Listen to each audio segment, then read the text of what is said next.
your mouth, bitch. Look, it's a whole lot of niggas like to talk shit.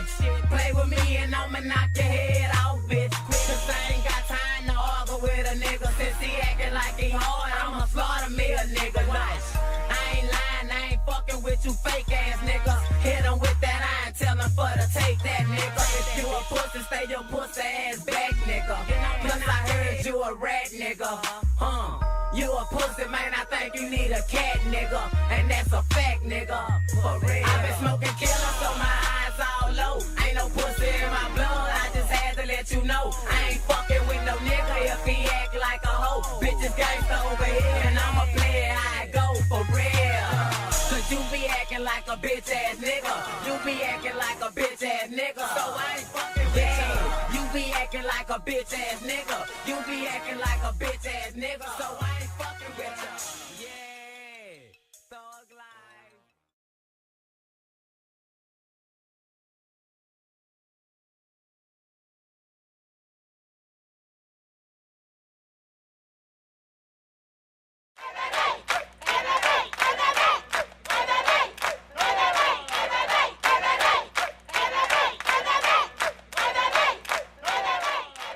This baby doing.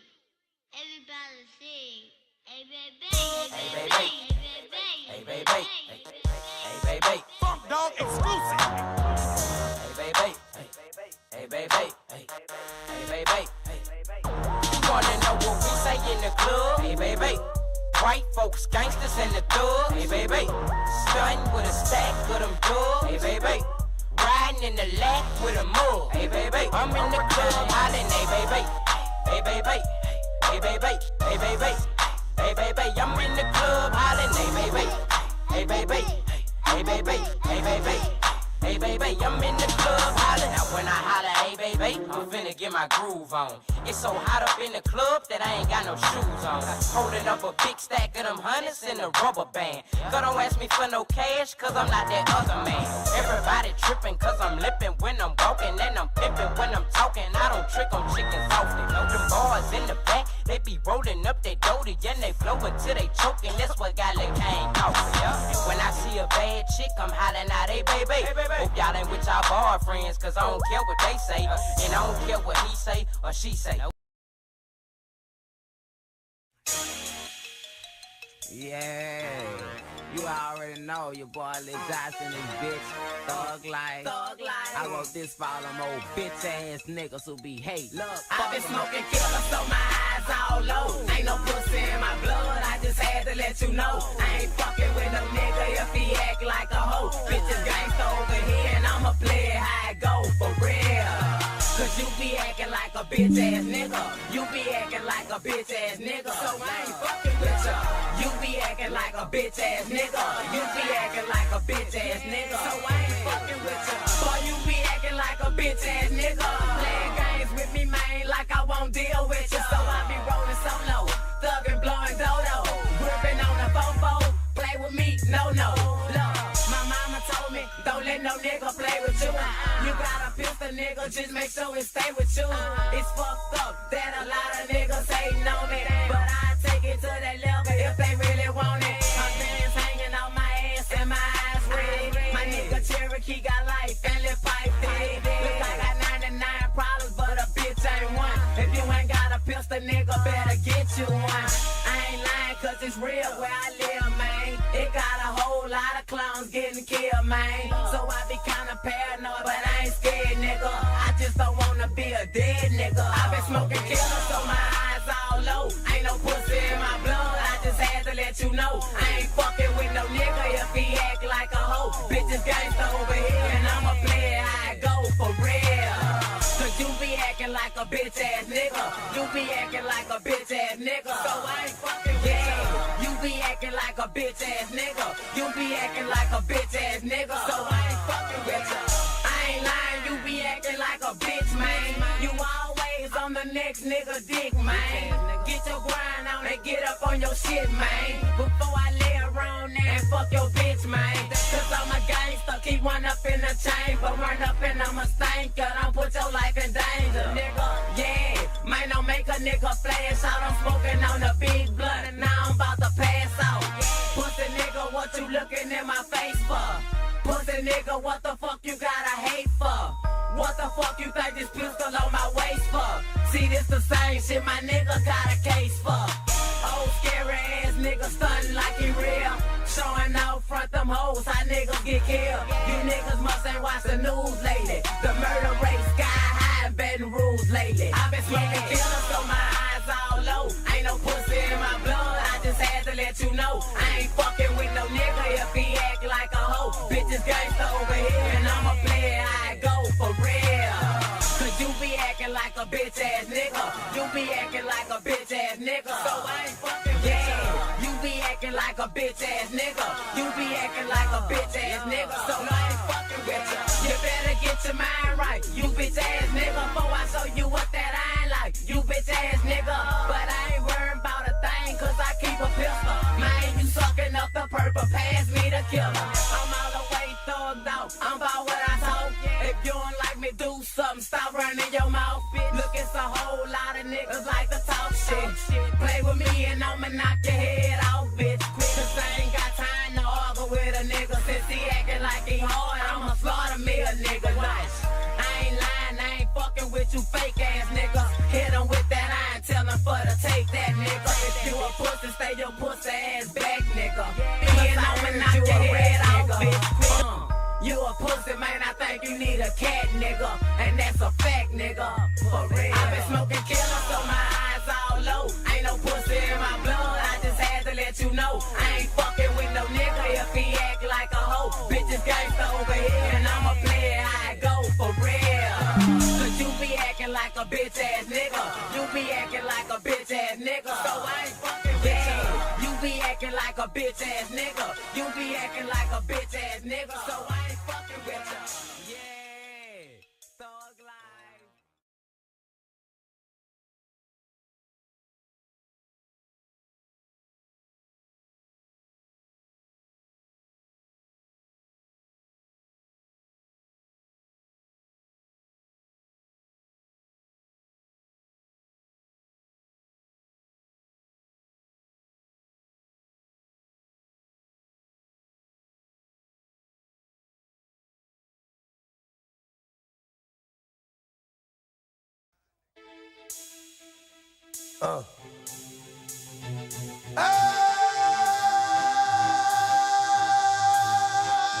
Come on.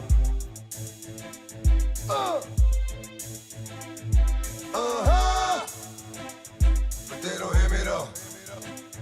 But they don't hear me though. But they don't.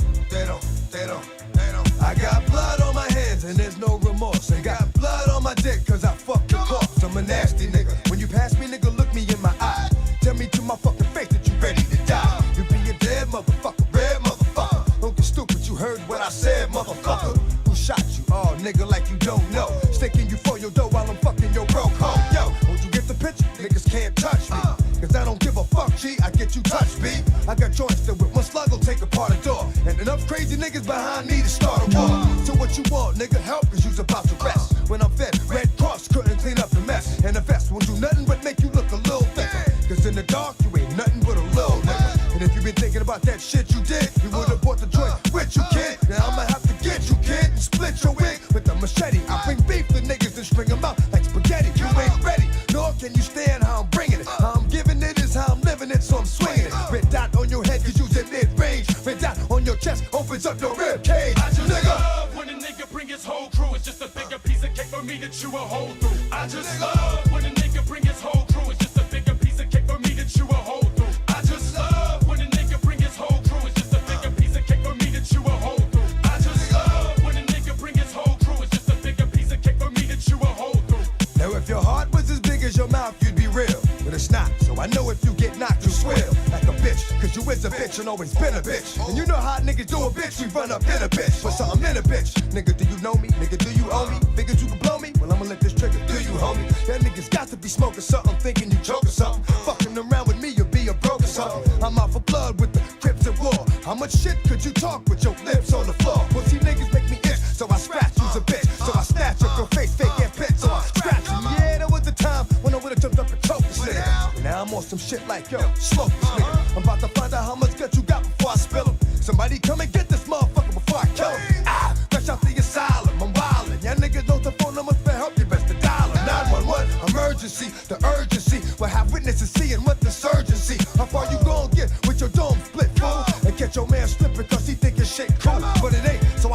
walls with his blood. Another dick in the mud, nigga, what?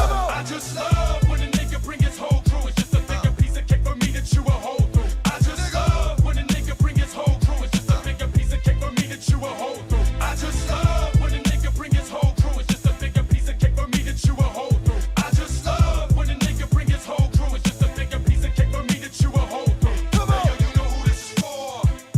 They let the dogs in the door. Come on. Hey, yo, you know who this is for?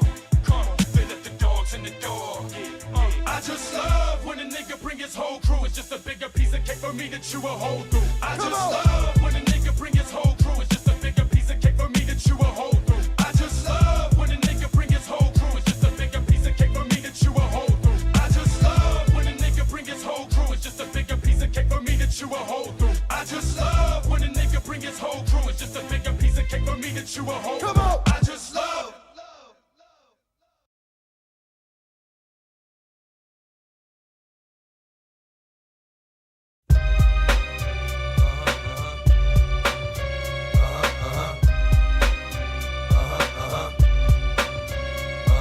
I've been eating long enough now, stop.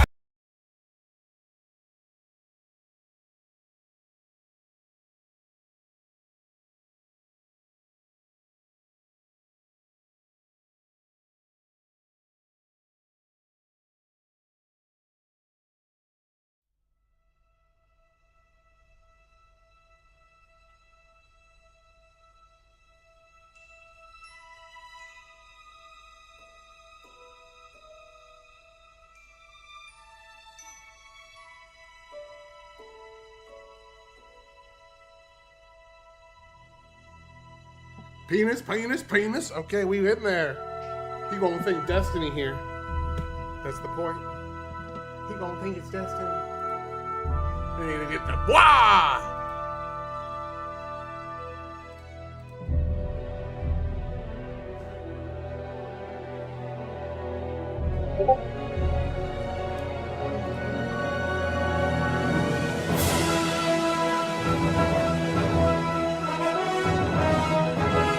Oh, we blasted off.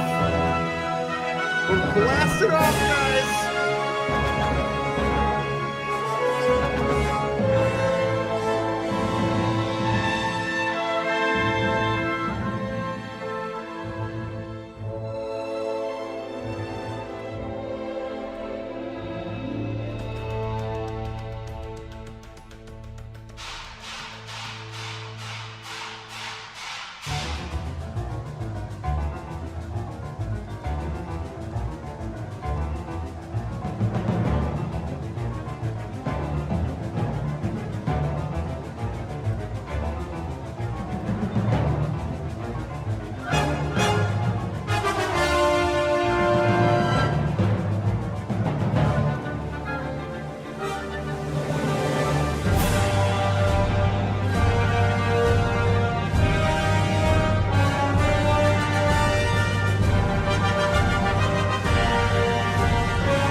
Let's go.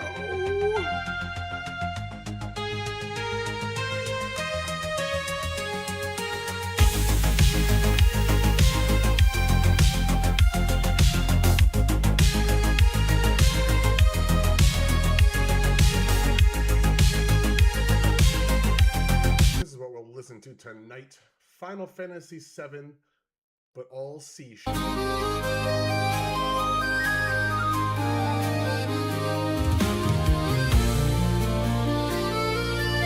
Let's listen to the bombing mission again, but in sea shanty.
Then, on the other hand, you know, the debate with Brian Shapiro, you know, I thought it was more of a train wreck, but that's fun too in different ways.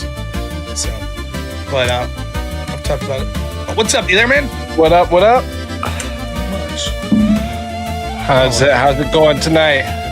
Not bad at all. I can't see I'm over on my stream. But you don't mind if I stream? Or Yeah, good. Okay. No, it's been good. I just flew back in yesterday, and you know that is. I hate flying. Me too, man. I don't even fucking like leaving my area here. Like, I get an hour away from my house. I'm like, I should just turn around. You know? So, but no, it was fun. It was fun going out there, and I was just saying it was interesting because there were two completely different vibes to being in person there. Andrew and Owen are like sort of chummy, right? And so it was like, you know, two guys that largely agree on things having a debate versus like Rachel and Brian really don't like each other, and you know, so it's different feelings for each debate, but you know, so it was fun to go out there and see people. I was so curious. I was like, because I watched the video, and at the end you notice like everybody starts like walking, and Brian stays by himself on the stage, like he doesn't know what to do anymore. I was like, "Where's your friends, dude?" Well, it's one of the things is like. It's funny because a lot of those events, they'll be like, oh, you can go out to dinner with the people afterwards, right? And 90, I don't know. The ones I've been to, I guess I haven't been in all that many. Most of the time, everybody's going to the same place. So, like, Uncensored America put it on. They probably called some restaurant and said, hey, we're going to have a party of maybe 30 people, you know, and then they'll just tell the audience, if you have a VIP ticket, go to, you know, Chili's or go to Buffalo Wild Wings.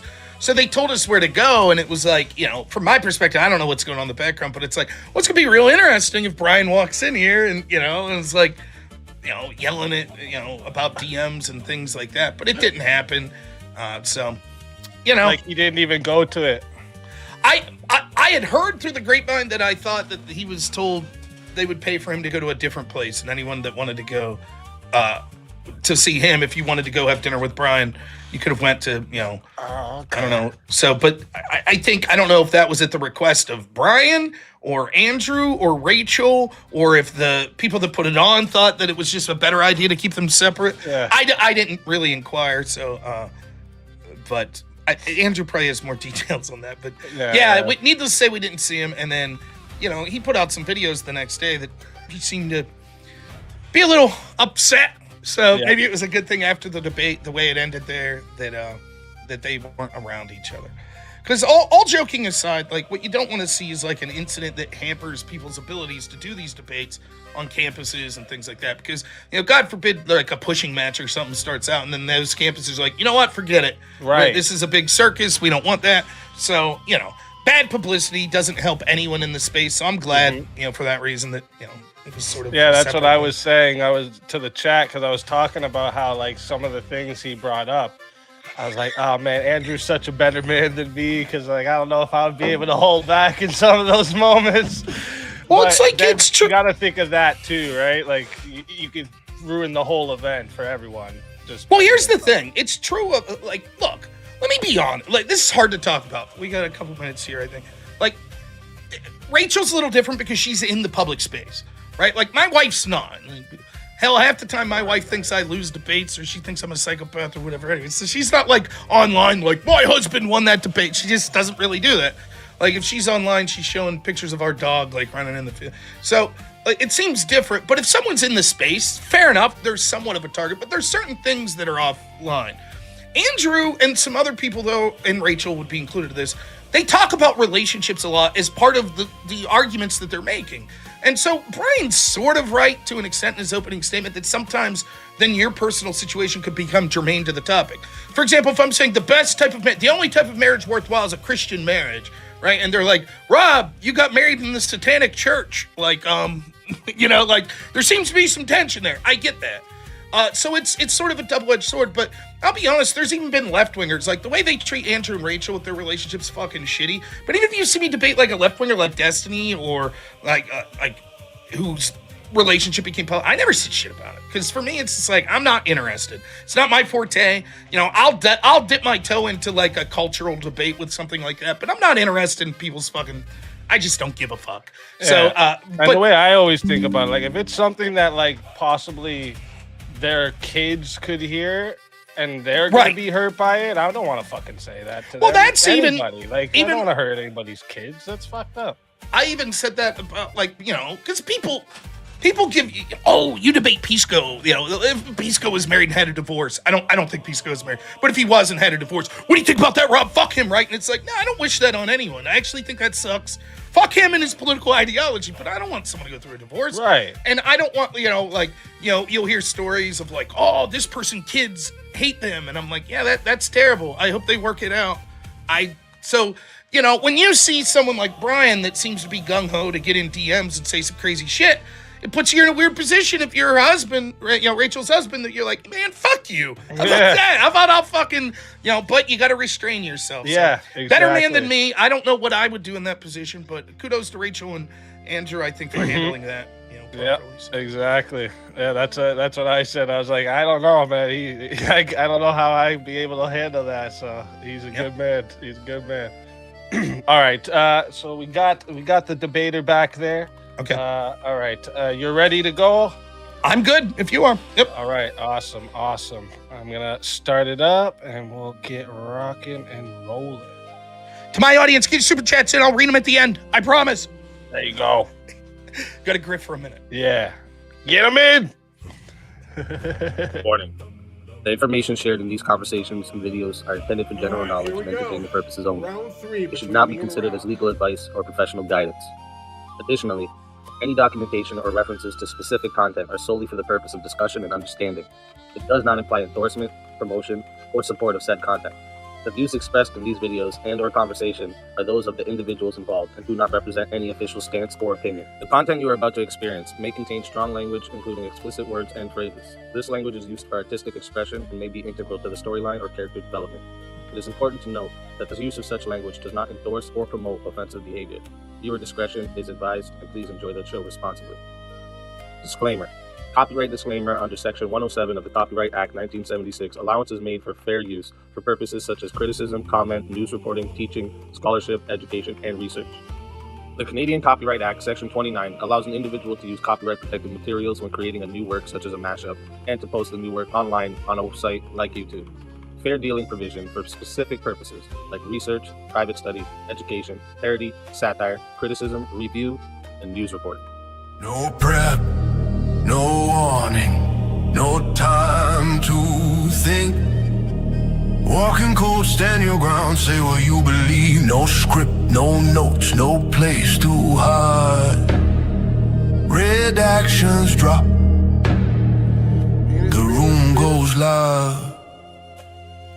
Nowhere prep. Nowhere prep. Nowhere prep. Two minds enter, one stance breaks. Nowhere prep. Nowhere prep. Nowhere prep. No topic, no opponent name. Just pressure, just fire, just debate. Nowhere prep. Nowhere prep. No warm up, no safety net. You showed up, now defend it. This is Nowhere Prep debate. This is Nowhere Prep debate.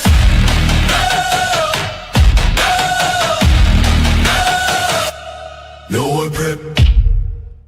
All right, welcome to Nowhere Prep Debates. Rob Noor is walking in completely blind. He does not know the topic.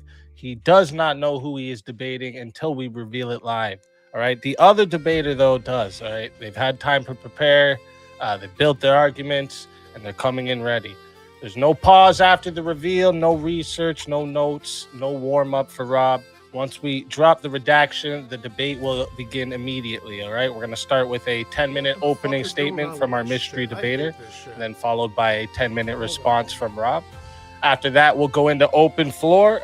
No clock on the thing. We'll let the debate run to see where it goes. At the 2-hour mark, I'm going to check in and see if both sides want to continue or move into closing statements. Then we'll have 5-minute closings from each side. And if time and energy allow, we'll get into super chat questions at the end. And if the debaters can't stay for that portion, I'll still go through and read all the super chats myself. But that is the format. No safety nets, no excuses, just preparation versus instinct. So let's bring up tonight's debater. Who's that debater?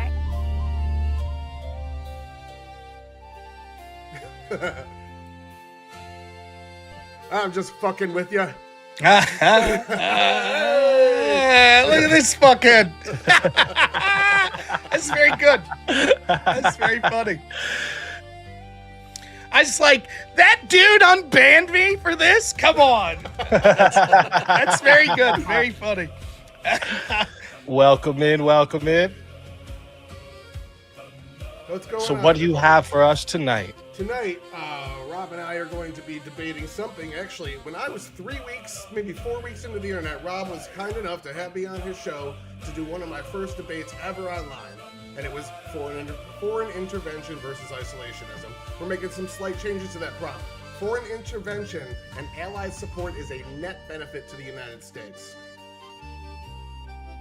All right. And if you want to go right into your opening, go ahead. I'll tell you when you're a minute away. All right, so first and foremost, gentlemen, first off, thanks for having me. Rob, thank you for giving me one more chance before you get too big that us little guys won't be able to take a shot at you anymore. Super happy for your success. You're like a fucking stone. I sit in your chat and make jokes all the time, and I've never gotten you to laugh. Shout out to Indian Jesus. He's gonna be watching this, reviewing it. He's a big fan of you guys as well. Looking forward to seeing both of you guys when you come to Dallas. I live here, and I'll be in hopefully the pre-show again, doing another debate against Jake. We'll see what happens. So I'm gonna get into my argument now. The prompt: U.S. interventionism and aiding our allies is a net benefit. The net benefit is going to be the qualifier here. I wanted to make it a very clear metric of 51%. That's it. That's all we got to prove. He's got to prove 49. I got to prove 51. At the end of the day, the geopolitical realities. If we don't step in and do something, somebody else will. You can look at 180 nations. It is a zero-sum game. At the end of the day, there's only so much to go around. There's only so many Straits of Hormuz. There's only so many places you can get these rare earth minerals. And the communists were out there doing it in the 20s. They were out there doing it in the 30s. They were out there doing it in the 40s. And until the World War II ended and the United States stepped up, they got their dirty little fucking hands into everything, those dirty commies. They were in Iran in the 20s, in the 30s. They were in South America in the 20s and the 30s. They were in Vietnam. They were in Korea.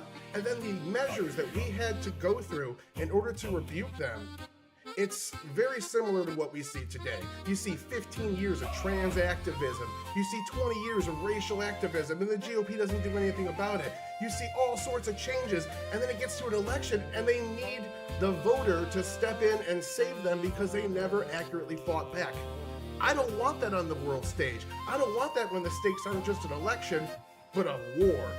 I want our country to be Daniel Penny on the world stage. Instead of staring at your phone and letting that woman get assaulted over there, you step in and do something. You be a man about it. So we're gonna go through a few more examples here. We got all their dirty little hands, either economic coercion or bloody violent conflict like in Ukraine in the 20s. The communists spread their wings because there was a power vacuum and they saw an opportunity. Until the United States stepped up and stopped them, they had no one in their way. So, and again, just like 30 million illegals coming in, the Republicans could have put some stopgaps on the border over 30 years. They had power multiple times. Instead, they just kind of let politics happen as usual. In fact, they ran on compassionate immigration in 2016. That's how Trump won. So they needed the voters to save them from Biden because they were not preemptive. Being preemptive is the best way to minimize casualties and maximize successes. Next, we're going to go into why this benefits us economically. Economically, again, you only have one Strait of Hormuz. You have very few waterways that encompass 20-30% of trade. You have a lot of rare earth minerals, you have a lot of precious metals. So what's been happening? Over the last 30 years, China has been going out and seizing all of those precious metals, all of those rare earth minerals through the Belt and Road Initiative. They have accumulated 70% of rare earth mineral mining under their belt and 90% of refining. Up until Trump came into office, nobody fought back against them. Trump did some deals in Rwanda with foreign intervention. He used tariffs, sanctions, and military presence to get Congo and Rwanda to both stop fighting each other for the first time in 30 years and agree to trade deals that would see some rare earth minerals actually come our way. With Ukraine, our foreign intervention there. We're getting a massive mineral deal. We have to wait for the war to end, unfortunately, but we're getting there. Ukraine's had the best couple of months since the war started recently. Ask Dylan Burns, he's pumped about it. So going into the final point, we're going to have, well, actually, no, I think I have 4 points now here. We're going to have world peace. Why this is good for the United States. So what do we spend every year in foreign intervention? About $130-40 billion, giving it to our allies? Okay, cool. What does that do? That gives us the most stable world that we have ever seen. Geopolitically, we have the least movement of borders, and we have the highest global confidence in world trade. Think about this. You've got $1 million in goods. Are you going to put that on a cargo boat and sail it halfway across the world where you have no protection over it anymore? Unless you really trust those markets? World trade would collapse if we did not have some police to watch over it. I do not want to defund the police. I think we need a police to oversee maritime trade. And that's what the United States has been doing. And since then, we've seen inflation that could potentially happen from these isolationist nations plummet because we have qualitative advantage, we have comparative advantage, we have all sorts of economic theory coming in from free trade that's seeing the price of goods drop. Now, there are downsides to that, like shipping away some jobs. I'm not saying every form of this is perfect, and Rob will probably find some things I agree with him on. But at the end of the day, what we're taking in from trade that needs a police force is hundreds of billions of dollars, if not in high years, $1 trillion. The money that comes in from imports and then those imports subsequently going into U.S. goods that the consumer buys is about $1 trillion in tax revenue a year. This dwarfs what we spend on all defense spending, let alone just aiding and giving our allies money. Now that money we give our allies, what happens to it? Well, they come back and they spend it in the United States. They buy it from our goods. So essentially, we're not giving money to Ukraine. We're not giving money to Israel. We're giving money to our weapons manufacturers to give away their cheap old weapons to our allies. Our allies take those weapons, they battle test them, they improve them greatly, which is what Ukraine's been doing with drones and what Israel's been doing with their F-35s, and then they give them back to us. So we have these awesome new innovations that our weapons companies get to turn around and spend all that money on new tech, keeping our military the most advanced in the world. Now finally, and this is usually the least important to a lot of people, morally. What helps you sleep at night? To me, what helps me sleep at night is knowing that I'm a good person. Doing more good than bad at the end of the day. So to me, if I see somebody being genocided, losing an election, my country's saying, you know what, we're not going to trade with you anymore, at the bare minimum.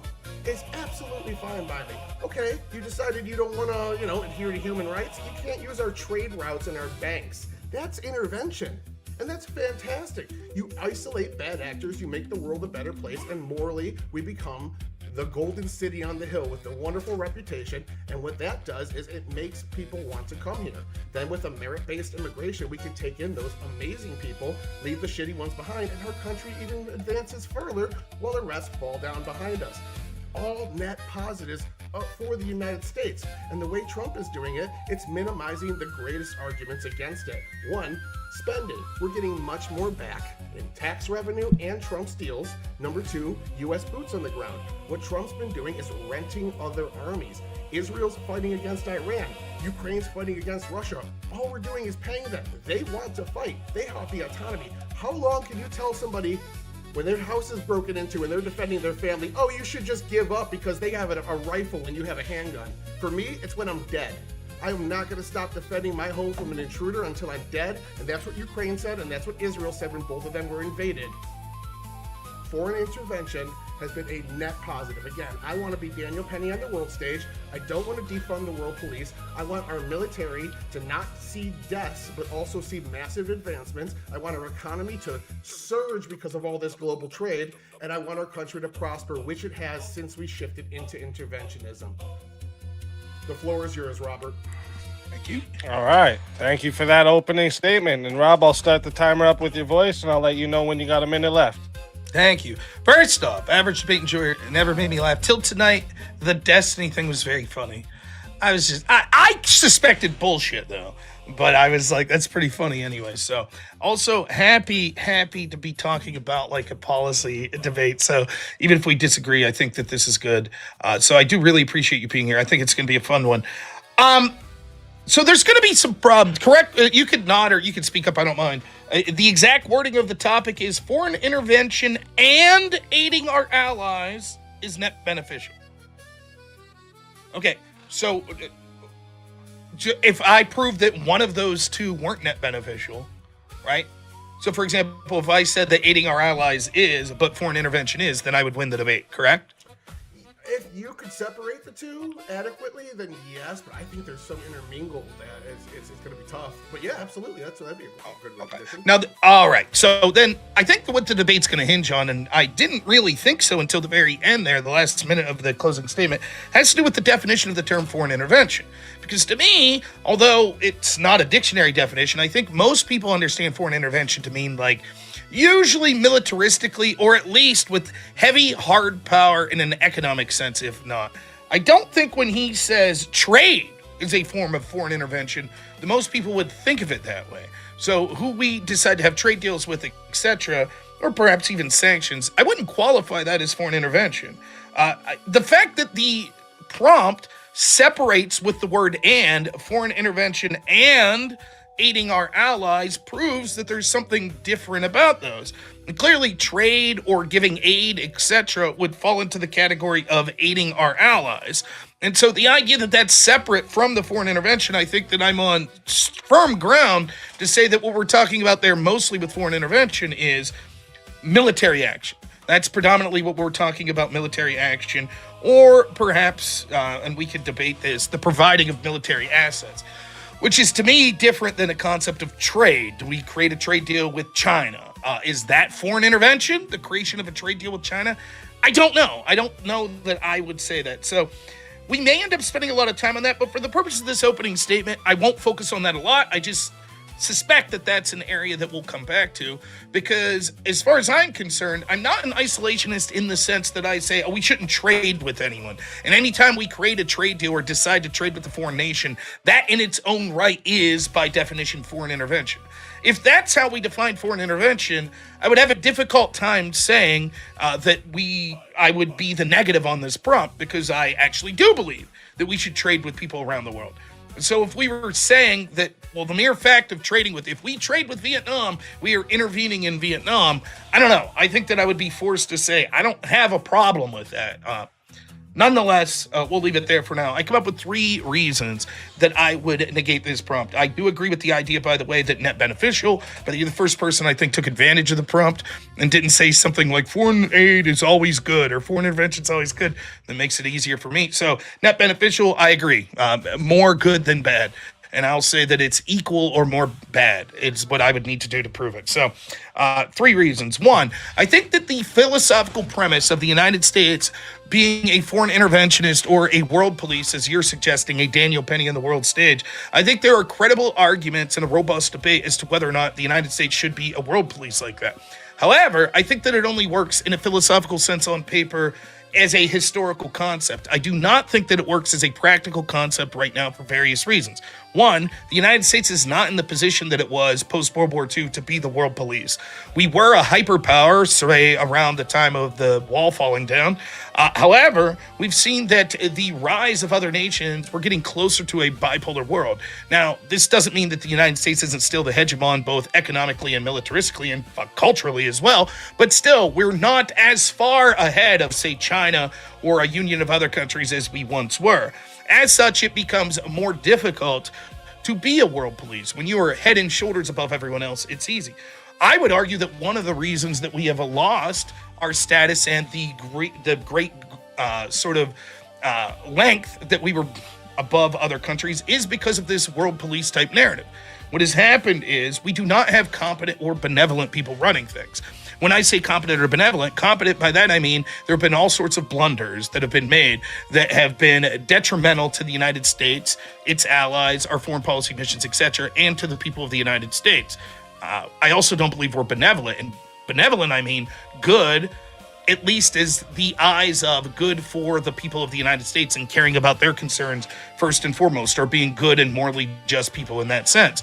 I think that these foreign policy excursions have been more about enriching defense contractors, enriching certain industries in the United States and certain lobbyists. And what we've seen is that the middle class, particularly the manufacturing sector, since the United States decided to rely on 2 exports, which are dollars and our military might, we have seen that the manufacturing sector in the United States and the sort of purchasing power of the middle class has declined precipitously. And I think it's exactly for these reasons. So I would say my first response would be, even if this could have been a correct assumption to make in 1970, 1980s, or even the early 1990s, now is not the time for this. The focus should be put back home, and we didn't have the competent nor benevolent people to accomplish these tasks when it came to foreign policies. The second is, we are using too much money on this and we are spreading too thin. We've already talked about how the middle class is suffering back home. It's not just a matter of, I agree that there's more money spent on entitlements, etc. I could be wrong. I think military spending, defense spending is 4th or 5th on our line item budgets of what we spend. Nonetheless, the problem is not just the money that we're spending overseas, but it's also the attention that gets put overseas. In fact, I would say the weakest part of Trump's second term thus far has been all of the incredible things that need to happen domestically with the actual enemies that we see back home, whether it be woke progressives, whether it be big government people, etc. We're not focused on that, and instead there's an almost hyper focus when it comes to these foreign policy issues. And so the idea of foreign interventionism is actually meaning that we can't focus on problems back home. For example, take the Iran attack. I don't think that there's any evidence that we not struck Iran, that we would have seen something immediately bad that happened. Clearly, the topic is focused on the here and now and whether it's something that we should be doing now. Given that, it is undoubtable to me that as opposed to focusing on foreign intervention, we should be focusing on domestic issues. Even if foreign intervention was right in the 90s, even if it was right during the Biden administration, is it right now? And if you're out there and you're watching this and you're someone who voted for Trump, ask yourself this, even if you're a fan of the Iran attack and Venezuela and a bunch of other situations, Ukraine, wouldn't you have rather he used his political capital on domestic issues like more mass deportations, trying to get the SAVE Act passed, going after the deep state even more? I think that most Trump supporters, and in fact most people in general, would say those domestic issues, lowering prices back home, etc., would be more important than embracing what the affirmative is here, which is this concept of foreign interventionism to aid our allies. So I also think that that's a reason. The prompt is here and now, and no, here and now, we need to pull back. We have focused too much on foreign interventionism, and that is one of the weak suits of the Trump administration. Spend that time, energy, and political capital back home to accomplish much better things. Maybe 20, 30 years from now, we'll be in a position better to be foreign interventionist again. And I do not think average debate enjoyer will be able to argue that had we not taken these actions we see, particularly in Trump's second term, that it would have led to disasters foreign policy-wise that would have, led to the weakening of the United States more than focusing on domestic issues would have been good. The third is he says that we need to do this to aid our allies. Who? Who are our allies? Now, it sounds at face value like this is sort of a flippant comment, but I don't think so. Are they my allies? Are they allies of the United States government? Do I think that a country like the United Kingdom, that we're going to find out, was largely involved with the Obama administration and attacking Trump and trying to prevent him from coming into office, as our ally? Do I think a country like that allows grooming gangs and unfettered migration, as is happening all through the European Union, is our allies? Do I think the European Union, that's intentionally attacking free speech, which is the First Amendment for a reason in this country, so much so that they're going after American-owned companies like X, trying to force them to censor speech in Europe and thereby causing a censorship in the United States? Are those truly our allies? Are they our allies if we're going into Iran and they won't even leave us use their bases? Is that our ally? I would argue that many of these countries, including doing things like in places like Romania, I believe it was, that were revoking their elections under this claim of Russian interference. Once more, you can see the concept of foreign interventionism and aiding allies is what led to things like the Russia hoax in the first place. There's other things that we'll talk about, like how recent interventionism, I think, were negative in the past 20 years. Iraq, Libya, Syria, Afghanistan. I think those are all net detriments. So ultimately, although there may have been a place for this in the past, I don't think it exists there. Lastly, he talks about the morality of it. I don't think that it's moral, even in the Ukraine situation, to tell young Ukrainian men to die so that because technically that's what they're saying. I think it would be the equivalent of your younger brother wanting to go charge into some place that you knew he was likely to die, and you saying, hey, that might benefit me, and that's what they say they want. I think we should have the duty to say, look, if you're going to do that, you do it on your own. We don't facilitate you committing a national harm, self-harm in those sort of ways. So for the reasons I've outlined, I think that foreign interventionism, although it can be positive at times, and although maybe in the history it would have been something that was beneficial, in the here and now, particularly in the second Trump administration, it is not net beneficial. It's a net harm, and it's causing more focus to be done overseas to people that aren't really our allies, and it's shirking domestic responsibilities that would actually be far better for the United States. All right. So that's going to be the opening statements. From here, we're going to move into the open floor.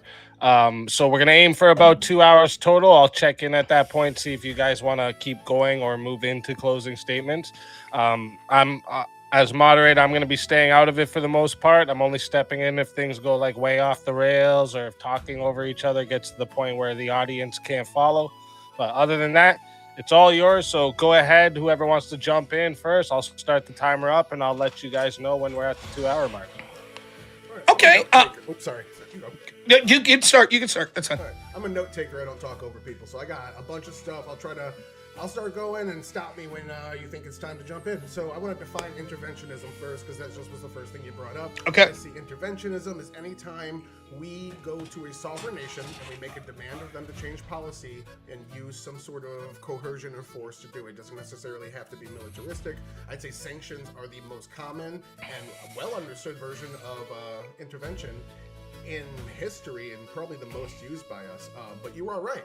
You can have trade without any sort of coercion. You can have a fair and balanced, straight-up trade deal without any form of intervention. Trade alone is not it. You have to be making a demand to change some sort of policy. There's a second criteria to it. My point there, though, is if you have trade without some sort of police force, some sort of hegemonic force, that was my counter-argument more for that, is that the hegemonic force has to be oversight over the trade. Otherwise, piracy, bad actors, all sorts of things will happen in order to lower the consumer confidence, and then nobody's going to put their goods on a boat and send them overseas. All right, so let's pause there. I'll accept the idea of coercion. I don't think general trade nor having to protect shipping lanes, etc., is foreign intervention. Coercion and therefore sanctions, I'll accept that. I think that is different. Now, it's something I could quabble about, but I think most people would probably agree, because I think like just saying, hey man, we're not going to trade for you, which is like one of the most common forms of sanctions, that's different than other sanctions like freezing assets and stuff, which I think is more clearly intervention. Nonetheless, for the sake of the debate, I don't feel like arguing it, and I tend to agree with you, so I'll just say I accept that sanctions will be a form of intervention. So. All right, cool. That clears that up. So I want to go with I can even just concede flat out that so far in Trump's administration, his particular forms of foreign intervention, which haven't fully panned out yet, are so far a net failure. Sometimes it takes a decade for us to see the positive implications of this. But if we look at what Iran's been doing for the last 50 years, they've used that straight dozens of times. They immediately, they don't have any way to fight us militarily or fight against their enemies militarily. They have used that straight, shutting it down, attacking ships going through it. With Greece, just a few years ago, they've done it to us dozens of times. The oil embargo, that we saw inflation of oil that's 10 times as bad as the 50% spike we're seeing right now during the oil embargo. They have done this with the Strait so many times in history.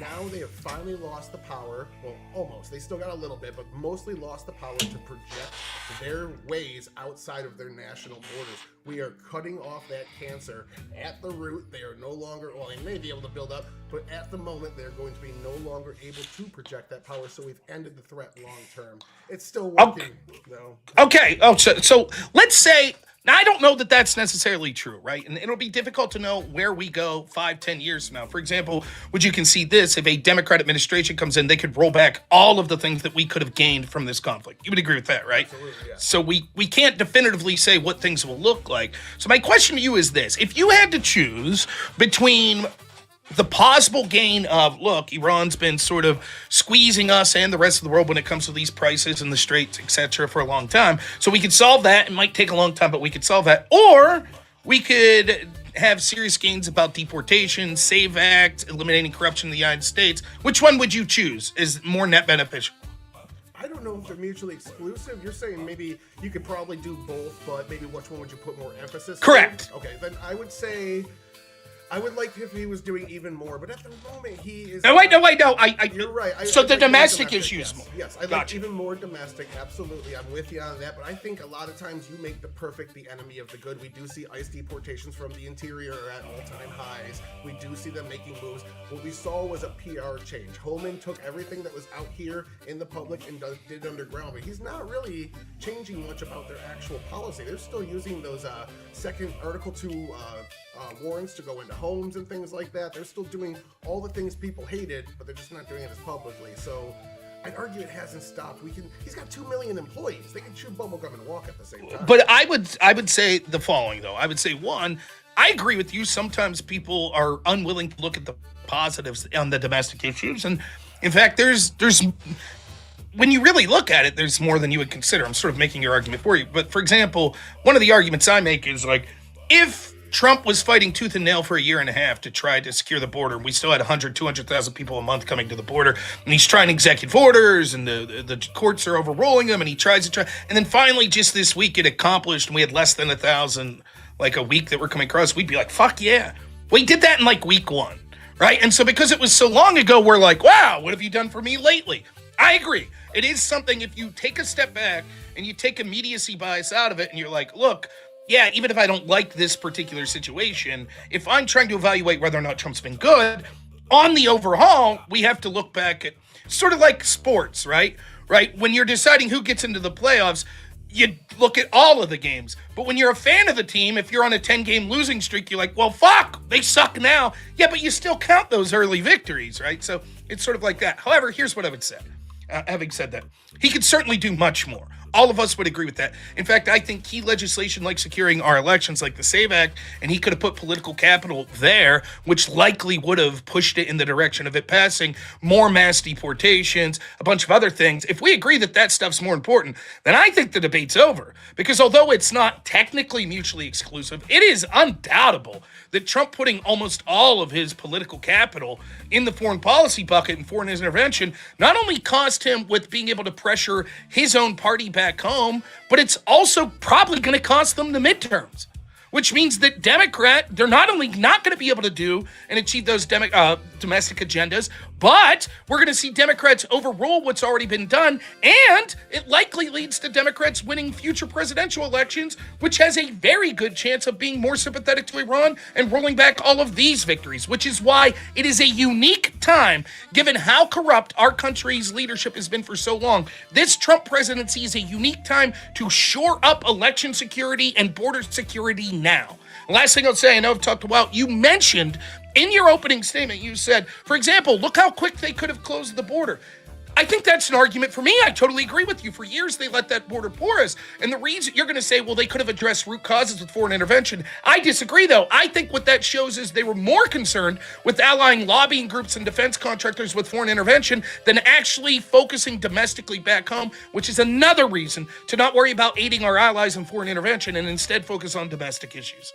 No, I agree. I agree that they let the border flood. What I was talking more about there is how did Trump shut the border down? What he did was he threatened Mexico with a massive tariff if they didn't put troops on the border, they didn't police their southern border. He went after Colombia and multiple other countries with massive threats of tariffs and economic intervention if they didn't take their illegals back. Colombia being the most notable, but there were several others. He went after Panama for being in Belt Silk Road Initiative, and they're still defending him to this day. A lot of this was done through the threats they were doing with this foreign intervention. They were using this coercion to force these nations to take their people back when they were ultimately all saying no. They all said no to Biden, and he's just like, all right, we'll just take them. We do compassion-based immigration over here. It's cool, whatever. But, oh shit, I had the other point for you. What were you talking about right before that? Fuck. The idea of, I'm all out of order. It's all right. Right before that, I was talking about sort of the idea of Democrats may win the elections, roll back all of the domestic agenda, and the gains that we've had with foreign intervention. Yeah. So generally, the gains that we have with foreign intervention, it depends on the Democrat who you get in there. If it's Fetterman or some sane person that gets in there, Josh Shapiro, Fetterman, Gretchen Whitmer, a lot of the hopefuls that are looking to run right now, I don't see much of a change coming. Maybe they do a little bit more compassion. Maybe you get a little bit more like Joe Biden saying, well, the Palestinians have some good points while he's still funding Israel, going in and winning that war like base chads that they are.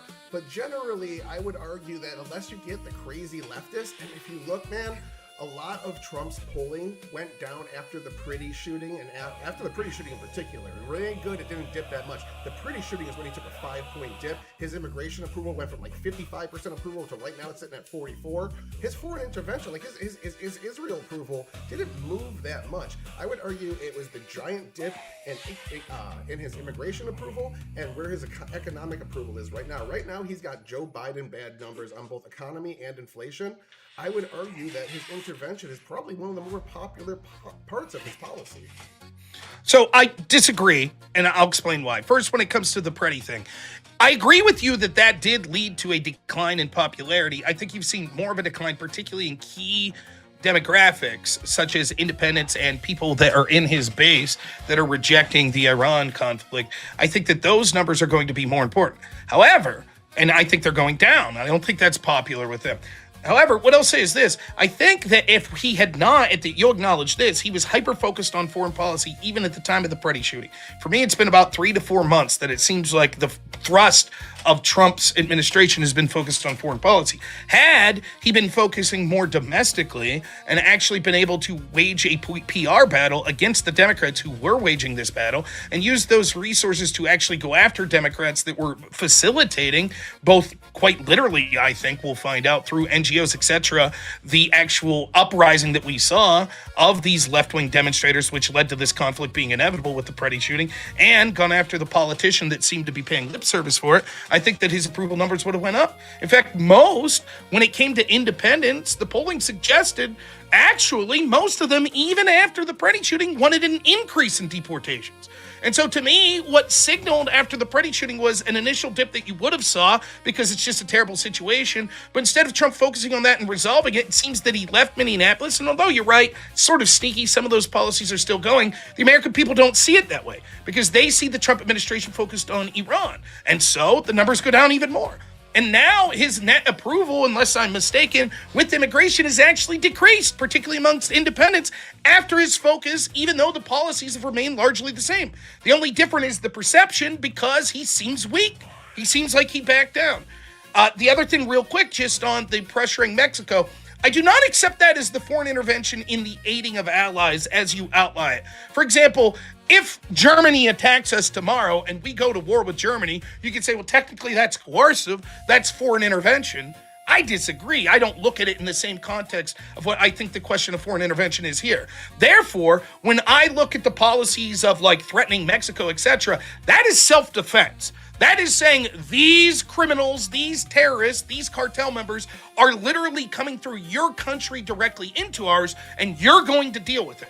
So for me, that's tantamount to self-defense, and it's not a question of interventionism like we're sort of world policing. That is us threatening other countries to secure our own borders, which I put as something different. That I'm okay with. Just to be clear, I'm okay with using the military coercion to actually protect us from real threats that we see in real time in our actual borders. That's a different question than like, well, we fund Ukraine so they could attack Russia, who we don't like. And we think that that gives us some geopolitical victory. All right, so I feel that there's two arguments I very much need to address in order to hold the pillars underneath my affirmative, and you hit on both of them there. I'd say the one you hit on more is who are our allies. So I'd like to go with that one first, and then we can get into the economic state after. Okay. That. So who are our allies? Your point about Mexico, your opening introduction about the EU. I would argue these people are no longer the allies that we want. I'd argue that you can call it self-defense, I call it more go fuck yourself for not working with us. Either what you want to call it, the tactics of threatening to stop trading with them, what you were saying about freezing assets, that's what I meant about using our banking systems. Sure. When we say you can no longer use our banks, you can no longer use our trade routes, you can no longer trade in our global currency, and if you do have that debt, we're no longer going to honor your purchases. That to me is intervention, and that's what Trump was threatening against Mexico to get them to do certain things, Colombia as well. I'd argue also the same thing you said about Europe. I wouldn't say a lot of Europe is our allies anymore. I'd say these people, they've been tariffing us, they've been working against us. Again, you said they've tried to get involved in our elections. I'd say the coalition that Trump built is the Abraham Accords coalition for the first time in human history. Well, in the last 79 years since Israel's existed, all these nations around them that wanted their deaths are now all working together under the Abraham Accords, attacking Iran. Once Iran's out of power, they control one of the most important parts of the world, and they actually have the money, military might to be effective. We are making a coalition with a new set of allies, not a bunch of leftist, pansy-ass liberals whose military can't even, like, Germany couldn't even get their tanks out for a march because it was so discombobulated. Like, these people have fallen behind. They're sucking us for fucking money for defense. They're sucking out money for healthcare. We saw Trump's favored nation policies drop the price of medical goods because they were fucking underpaying so much that we had to compensate. When Trump passed that policy, the only reason he was able to do it, and they agreed to it, is because he threatened them with a 50% tariff if they didn't. That is, again, the same thing. 50% tariff is a 50% of a sanction. A sanction is a 100% ban on trade. A 50% tariff on all goods would be half of that. It's just as powerful. I think it's just as relevant as saying a sanction. When you're saying we're going to check all of your goods coming into our country are going to get these fucking hands. So I would argue these aren't our allies anymore. Trump is shifting the power dynamic from being allies with Europe, who are these declining countries that aren't wealthy anymore. If you took England and made them a state, they'd be like 48th in GDP. They're nothing. They're trash. They're falling behind, and they're importing because they can't fucking keep their country up with the people that they have there. We're moving away from them. We're going to better nations. We got better allies, and we're growing. So our allies are now the people that we're working with that are actually leading these wars instead of our allies from 60 years ago that are bleeding us dry. All right, that's interesting. So that's like a different way than I thought you'd go with it. Fine, fair enough. So you can see that most of the European Union's not our allies. Great. Another question just real quick for you. Is Ukraine our ally? I would argue... Oh. No, I was right. Okay, I would argue that they are our ally insofar as they're the enemy of our enemy. They are fighting one of our largest geopolitical rivals, and we are able to fund them, to back them, to give them what they need, not lose a single U.S. troop, and see one of the largest armies and the biggest threats to the United States absolutely crumble under the 2.5-year offensive that, again, in the last 2 months, they're now losing.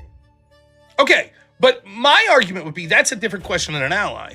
You could, like, for example, like, you could be in a temporary alliance with someone that doesn't make you an ally. Like, I would say that even in a particular conflict, you could say in this conflict they're an ally. I don't think that makes them an ally. For example, the Soviet Union wasn't our ally other than an ally in that particular war. No one would have spoke to the Soviet Union at the time of World War II as being an ally to the United States outside the context of war. I think the same would be true of Ukraine. And I think you would concede if we push on it, because I could say the same thing about European Union countries that you're saying aren't an ally.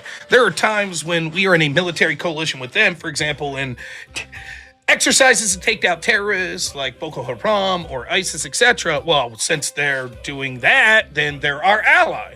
And you're like, no, you announced the European Union and the countries they're in aren't our ally. So for the same context, I'd say Ukraine isn't. Given that so much of either, it depends on how you want to look at it, like military spending, or you even argue that most of the spending that we do in Ukraine is actually money that's kicked back at some point to the United States, right? So if we looked at the majority of actual money that's sent, or the majority of actual incidents of foreign intervention, because remember, I only have to win that it's a net negative. The vast majority of the foreign interventionism we do is Europe. And you're acknowledging they're not our allies. So how's that beneficial? Your prompt was foreign intervention and aiding our allies, and yet the majority of our foreign intervention is not in the aiding of our allies. Well, so how do you square that? Again, it's a transition. As Trump moves away from NATO, he's been threatening to pull out, he's been threatening to leave it for years and years, and now we're actually seeing some actions because of the rifts caused over first Greenland, and now this whole Iran debacle. He's looking pretty serious. He's already making massive cuts. He's making them come and fight if they want to, get the oil out of the strait and whatnot. I see it as we're in a transitionary phase. It's not something that just happens overnight. You don't suddenly stop all your funding here and then here. So you were kind enough to give me the technical definition of interventionism over the common one. So I'm going to give you the technical definition of ally over the common one I was using. So you were definitely, I'll give you that. You are right. I'd say then I have to shift my argument to the reason why we're there is because we made them security guarantees to give up their nukes, and keeping an honest foreign stance at the end of the day, to me, is what is necessary to maintain the golden city on the hill. It's just part of the whole package. We got to adhere to four last deals. Okay, so I think, though, that what we see of this concept of allies, I think that one of the reasons, and I'm happy to get back to Ukraine and Russia, I think that's something that we need to talk about in this debate, but I think with Europe specifically, I think a lot of the reasons that in your explanation and mine, that Europe's no longer what we would consider an ally, even though our official government stance is still that they are, I think it's because that they have been so reliant on the United States as an intervening force that it's allowed them to implement sort of progressive policies that were largely the result of the institutions in the United States that were controlling our foreign policy. And I don't mean Israel. I mean the actual institutions such as the State Department, the CIA, the military brass, etc. Those have been increasingly globalist and increasingly left-wing. And I think what you've seen, like, for example, we need only go back to Obama. We can see the tight relationships that he formed with many of the leaders in the European Union, and they were able to embrace that because of U.S. interventionism and leadership. Now we find ourselves in a position that would have been nigh unthinkable mere 10 years ago, where people like me and you that I don't think are particularly radical, and I think you're even more left-wing than me, are willing to say that our once greatest allies in places like Europe are now antithetical in many ways, largely because of the foreign interventionism. Had we stayed home and allowed them to use their own military and actually be responsible for their own defense and stopped pressuring and intervening on their elections to ensure that left-wing globalists were being elected, I think we'd find ourselves in a far different position. So I think that's another example of why that interventionism's been a failure that made the first world, more left-wing and more globalist. I think the interventions that we did in elections that actually mattered weren't in any of those EU countries, because technically Ukraine sits outside of the EU, even though they kind of wanted to get in there. So, but yeah, no, I'd argue a lot of these old allies need to go.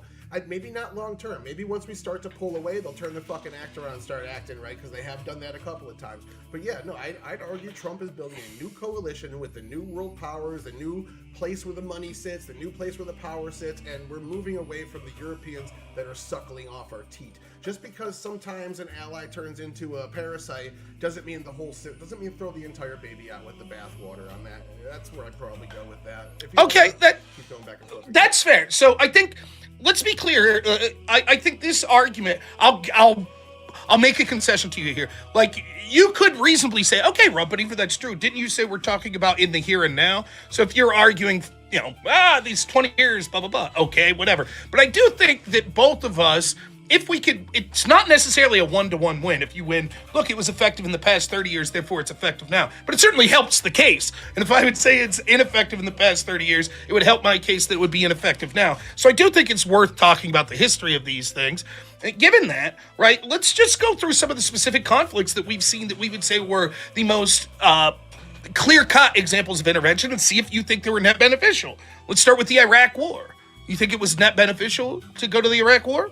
Oh, it depends on what part of it. I think the Bush initial plan would have absolutely been net beneficial. I think that shit fell apart. We had a gentleman that we were going to step in and take the government over. It ended up crumbling. He ended up bailing on the entire thing. It turned into a debacle. So at the end of the day, I'd say no, it did not. And that's why we needed to go away from this bad form of neocon nation-building interventionism. And that's why I've been using Trump's unilateralist. Trump is more of a unilateralist in foreign intervention. What's good for America? Not, okay, we went in there, bombed their country. Now we need to stay there for 20 years and rebuild their government. Fuck that. That's their job. We're out of there. But now America's better off as a result. So yeah, I'd argue the neocon version of it sucks. And there's a lot of versions that suck. Well, I mean, that's going to kind of save a lot of time in the debate because, fair enough, I think we could say the same about possibly Afghanistan, Libya, and possibly even Syria.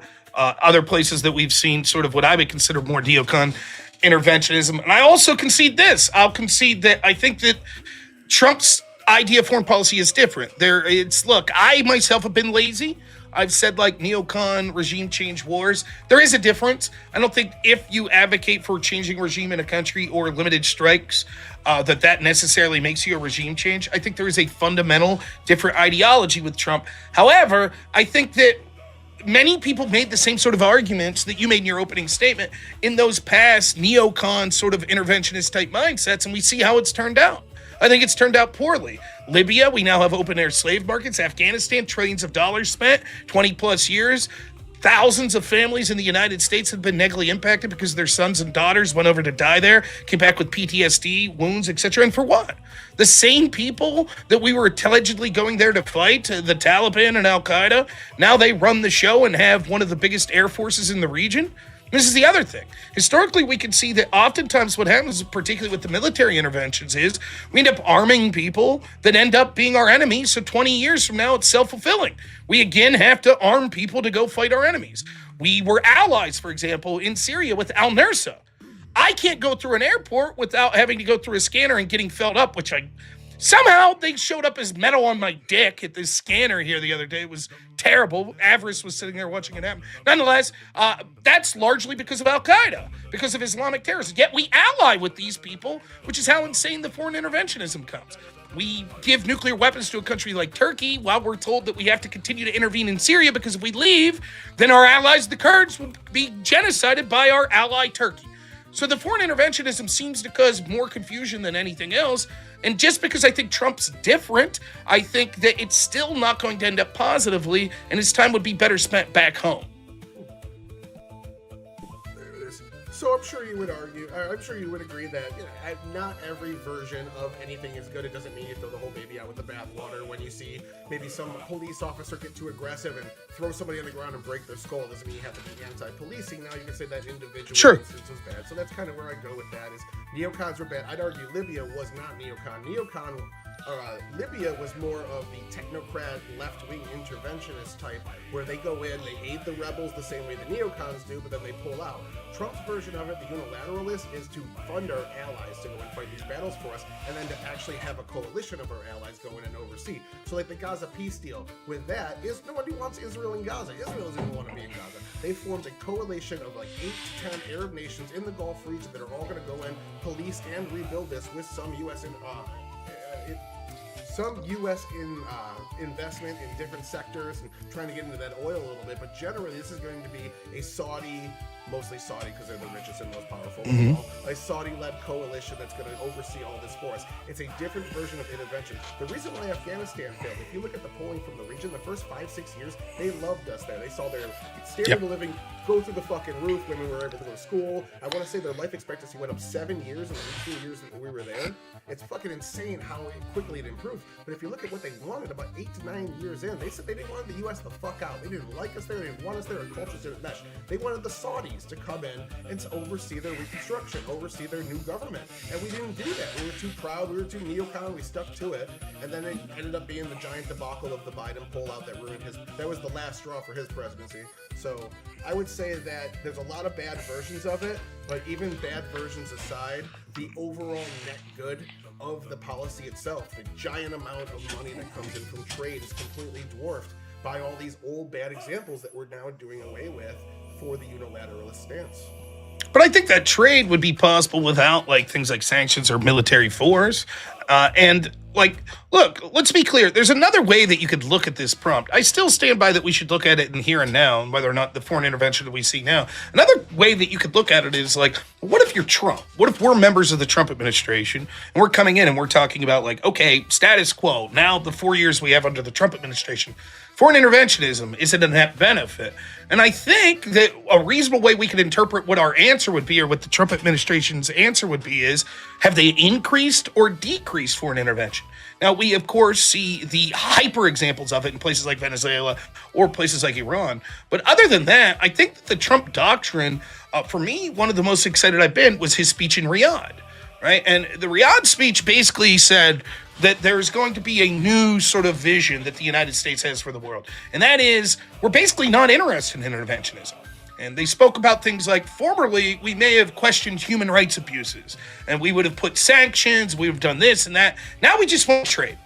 We're less interested in trying to sort of be this world arbiter of morality and a world police, and we just want beneficial trade. We're not trying to hose you. We want a deal that will benefit your people, but we also want it to benefit our people, and so that is what we're about. If we accept that that is the Trump doctrine, isn't this sort of an admission that, at least according to the Trump team, they think that the foreign intervention that we had seen leading up to that was a net detriment, which is why they pulled back on it? I mean, they might have a little bit, but at the end of the day, they turned around and ramped it up in certain areas as well.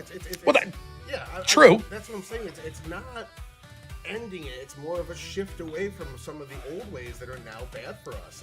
I'd say that, yeah, you're right. There's some legitimate reasons to gripe, but the hegemony that we give is, I guess I'm moving to the economic market now. You brought up the purchasing power of the United States declining. I would argue that if you look at almost every single good in the United States since 1979 to 2019 has dropped in percentage of income spent on that good per household, except for 4 things. And those 4 things are education, housing, healthcare, and I can't remember the last one. This is my Rick Perry moment. I just know there's a 4th. And the reason those 4 things...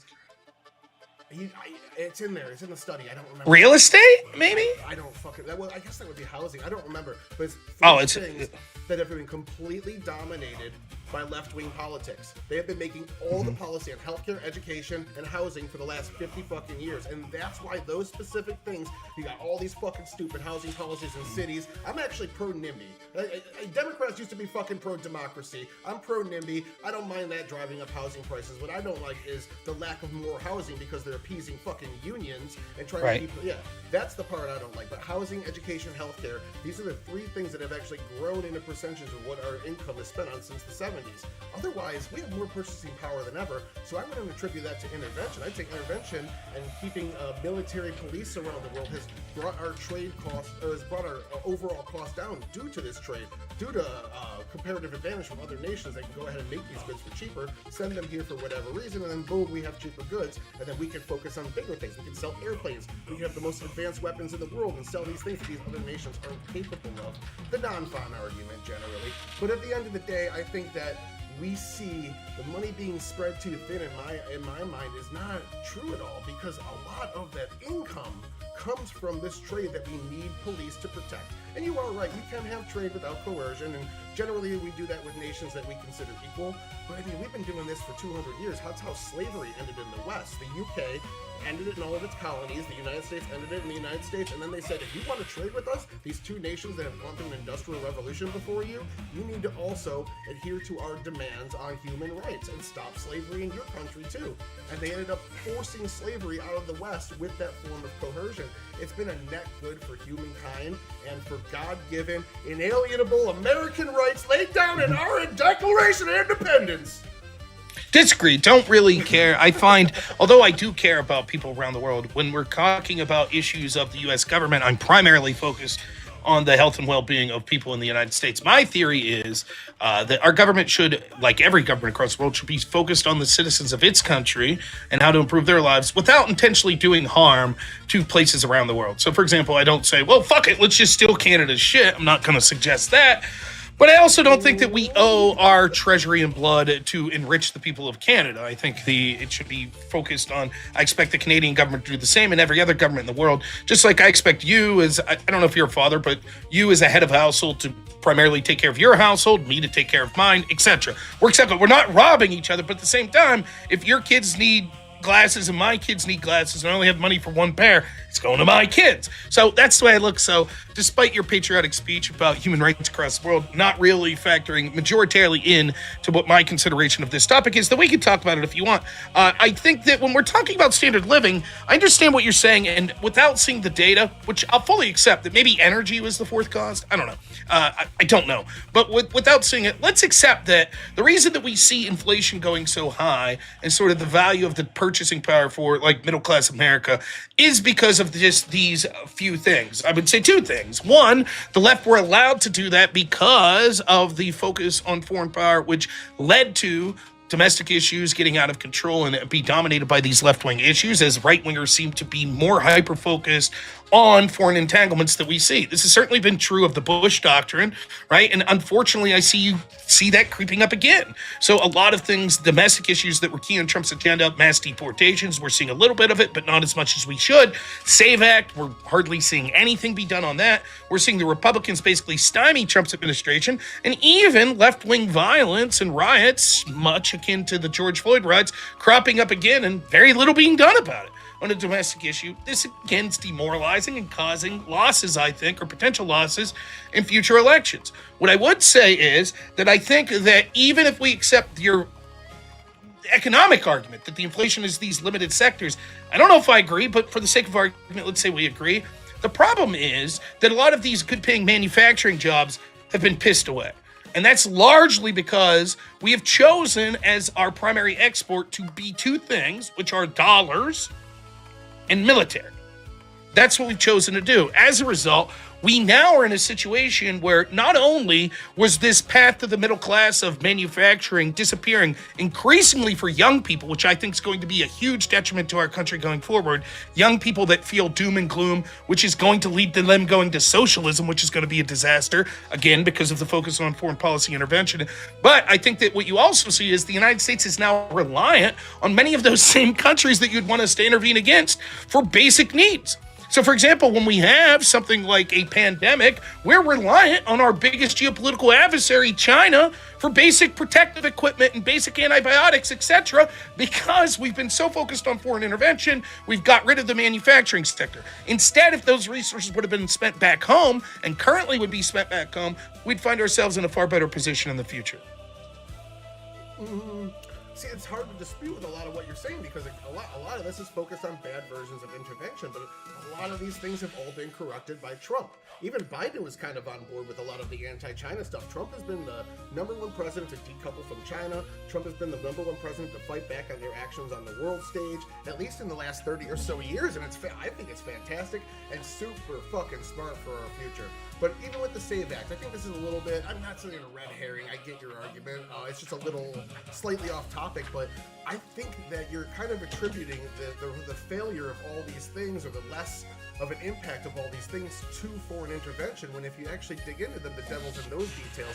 There's a few Democrats in purple states that said they'd be more than willing to come out and vote for the SAVE Act if one thing changes. If they get rid of that vote by mail being illegal in every state, that's the thing that Fetterman would come in on. That's the thing that other purple state people would come in on, because it really is a violation of states' rights to pick their own rules for an election. Was it Oregon has been completely vote by mail for like 25 years now? And it hasn't been an issue until it was an issue. We need better election security. I think overreaching and potentially doing something that unconstitutional, at least the Democrats are like, this is a no stopper for us. We're not accepting this particular clause. It's just them not willing to compromise. They just don't have the seats for it. They could get it done if they worked with the other party, and we could continue intervention exactly the same. The variable that would need to change to pass the SAVE Act is what Congress needs is to work together. Intervention could not change, and we can see it pass. So I don't think the things necessarily mesh up as nicely as you were trying, as your eloquent argument is making them sound. Okay, so this is an interesting argument. So when it comes to, would you agree if you had your druthers that vote by mail is a bad idea? You might say it's up to the state to allow it, but if you're like the governor of a state or you're a politician of a state, would you say, actually, there are problems with security of this, I would prefer we not do this, except in cases of emergency, military service, etc. I'd say vote would that be your preference? Is about as bad as sanctuary policies, yes. Okay, with that. Great. So then you just have a question of the constitutionality because you say each state should have the right to make those decisions for themselves, correct? Okay. All right. So given that, here's what I would say. I don't think it's red herring, and here's why. I think that if Trump put enough political capital on his own party and hyper-focus on it, he would actually be able to reach the numbers necessary in the Senate to force a talking filibuster and then get this passed. Do you think that's possible if he put all of his eggs in we're running ads every day, we're talking about fuck you Cornyn, fuck you Murkowski, and we're really putting pressure on them? Do you think it would be possible? I don't, because the talking filibuster has a lot of really specific rules to it. I don't know if you want to dig into that topic, but I don't think... Yeah, fair enough. It's enough to say, if you would have conceded, it would have made it easier. I'll just say I disagree. I think that it would be possible to force either an elimination of the filibuster or a talking filibuster, or at least make that a mainstream issue. And so I think even without Democrats, we're talking about two different ways to pass the SAVE Act. Your way would be, we could keep doing what we're doing foreign policy, don't have to invest that much political capital, just get rid of the vote by mail portion, something we both agree we don't like vote by mail, right? Or my way, which says, no, I think the vote by mail is important, and I think that if he invested his political capital domestically, it would be more likely to be passed. Here's the thing. Even if it would be overruled by the courts, I don't necessarily think this is unconstitutional, because I think that when it comes to federal office holders, there should be a stake in ensuring, for me in Pennsylvania, that there's not cheating going on in Oregon, or a system that's easy to cheat going on in Oregon that could force a president on me that I will be under. There has to be a reasonable expectation that there is a secure system across all 50 states, and so I think this would fall in line with that. We'll see. I'm not an attorney, but even if they lost that constitutional challenge at the courts, I think that this would massively help Republicans in elections going forward, because the eye would then be placed on the Democrats who are so viciously fighting to allow vote by mail. And this would lead to state victories where people in these states, because I think vote by mail is largely going to be found to be unpopular, and I think that you would see more Republican wins and a better chance of getting vote by mail eliminated, even if it was ruled unconstitutional at the state level. So in all ways, I think that the focus domestically would be better when it comes to the SAVE Act. I'm not saying, I'm not going to bullshit you. I'm not saying it's 100% likely to occur that way, but I think it's such an important issue for future elections. I think if we got rid of vote by mail, I think, look, I'll call it straight out. I don't know what you think about this. I think Democrats want it because they fucking cheat, right? And as long as that, even with IDs, you're able to fucking cheat with vote by mail, right? Because what you're allowed to do is things like ballot harvesting, etc. And even though someone has an individual ID, you can fill out their ballots for them and, selectively lose this, that, the other. It's easy to commit fraud. There's voter rolls aren't cleaned in all these states. Hundreds of thousands of dead people on the rolls. All of that would be possible. Even ID, it's hard to prove an ID voting by mail. So even if you had voter ID, it would be hard to enforce that. So for that reason, securing elections is a fundamental issue going forward. And I think the last thing I'll say, then I'll give you the word, if you're okay, all foreign interventionism has actually not been net beneficial in the past with the sort of Obama wing of it, or the Biden wing of it, or the Hillary wing of it, versus the neocon wing of it. Well, the problem is, if the elections aren't secured, we're guaranteed to get that type of interventionism again in the future. So to me, the key issue has to be making incremental domestic change to important issues like the border and elections, else we'll find ourselves having the same conversation 8 years from now. So I do agree that definitely changes need to be made, and they have been being made on a lot of that has to do with the state level, like Georgia, even with Brian Kemp, who would bashed heads with Trump, passed some pretty damn strict election laws after the 2020 election even, and people say he was one of the people that abetted cheating. So I'd say the Republicans have done a fairly solid job on that on the state level. It's now the Save America Act. So a couple of weeks ago, Trump actually started getting really big into pushing this. He rebranded it from the Save Act to the Save America Act. He's been talking about it a lot more in his speeches and whatnot. But I think the argument that you're making here that you're going to have to go against is if Republicans come out and they do all that PR, they do all that press, they do all that talking about, look at this bill that's going to save our elections, and we're going to do that by making sure you have ID. Look at that. That's an 80-20 issue. Everyone wants that shit. Absolutely.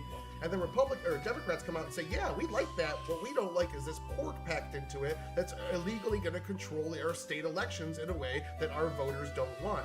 That's a really strong argument. I didn't vote for X bill with a good name because Y thing that was unrelated or bad was packed into it. That's the argument that Bernie made in 2016 that got him a massive amount of points against Hillary when they started bringing up how he didn't vote for the Defense Against Women Act. That's Ted Cruz used that in the 2016 elections, and for a while he was almost neck and neck with Trump. It's a solid argument if you make it properly. I didn't vote for that bill because it had a poison pill in it.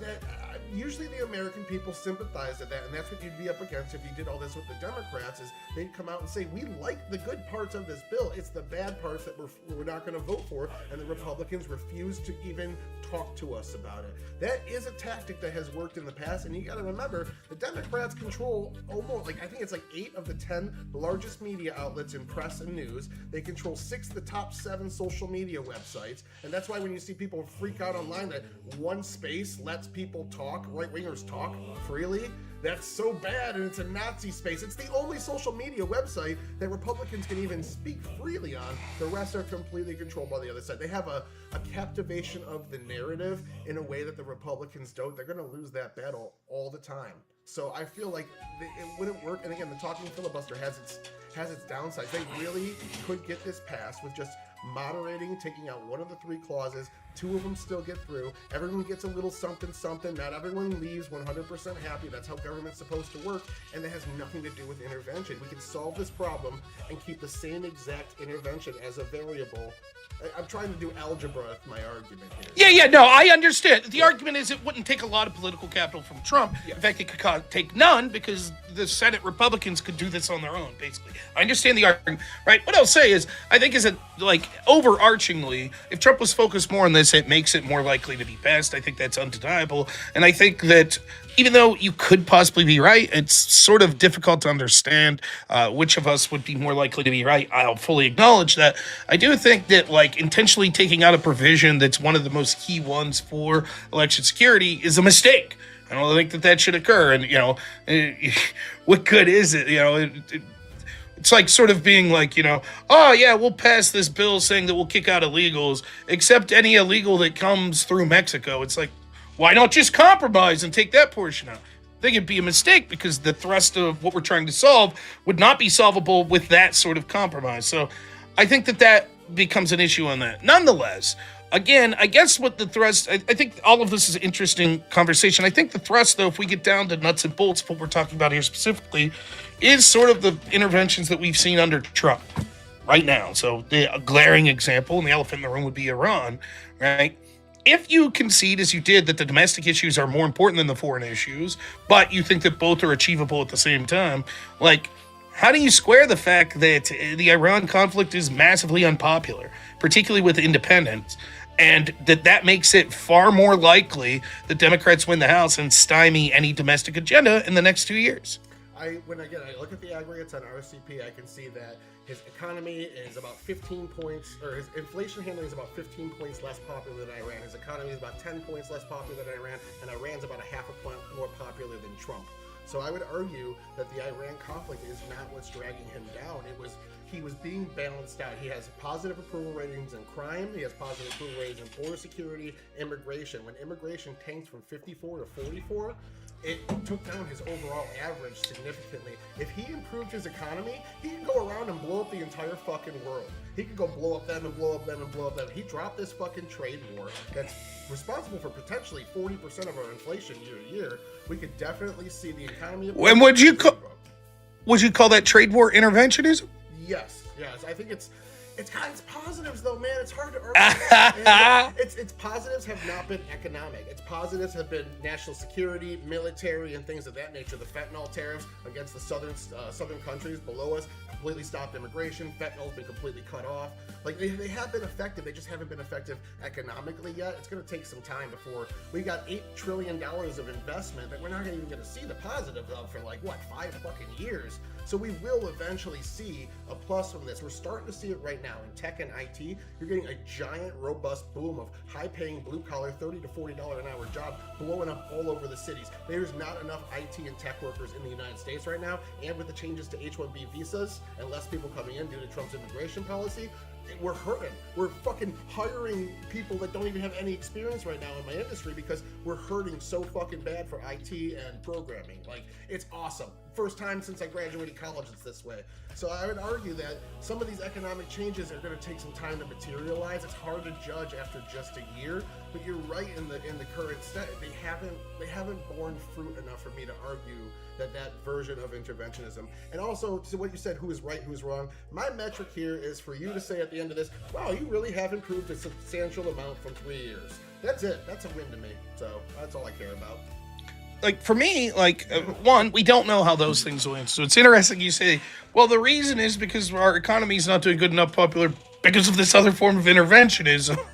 Like that would seem to suggest if we're just focusing on the prompt in the second Trump administration, that interventionism has led to people being down on Trump, according to you, which is making it very likely that Democrats win, which will then roll back all of this stuff, which means that it would have been far better to do this sort of interventionism in the future and not now, given that there are important things domestically that we need Trump to continue winning on, such as the border, which is more important, as you've conceded. So even in that context, I think we could see whether or not the interventionism, even if you say, well, there are other benefits, may be true, but is it net beneficial if it leads to the predictable outcome of Democrats winning and then rolling it back? No, it wouldn't be. And that's the most likely scenario, in your own words, based on not just the Iran attack, but the interventionism of the trade war, right? Secondly, I think that there's sort of something going on here that you're not taking into account, which is, to me, the reason that his numbers are down on things like the economy and even things like his handling of the border is because he shifted focus away from not just working on those issues, but selling those issues, and instead focuses his political capital and his selling on the foreign policy.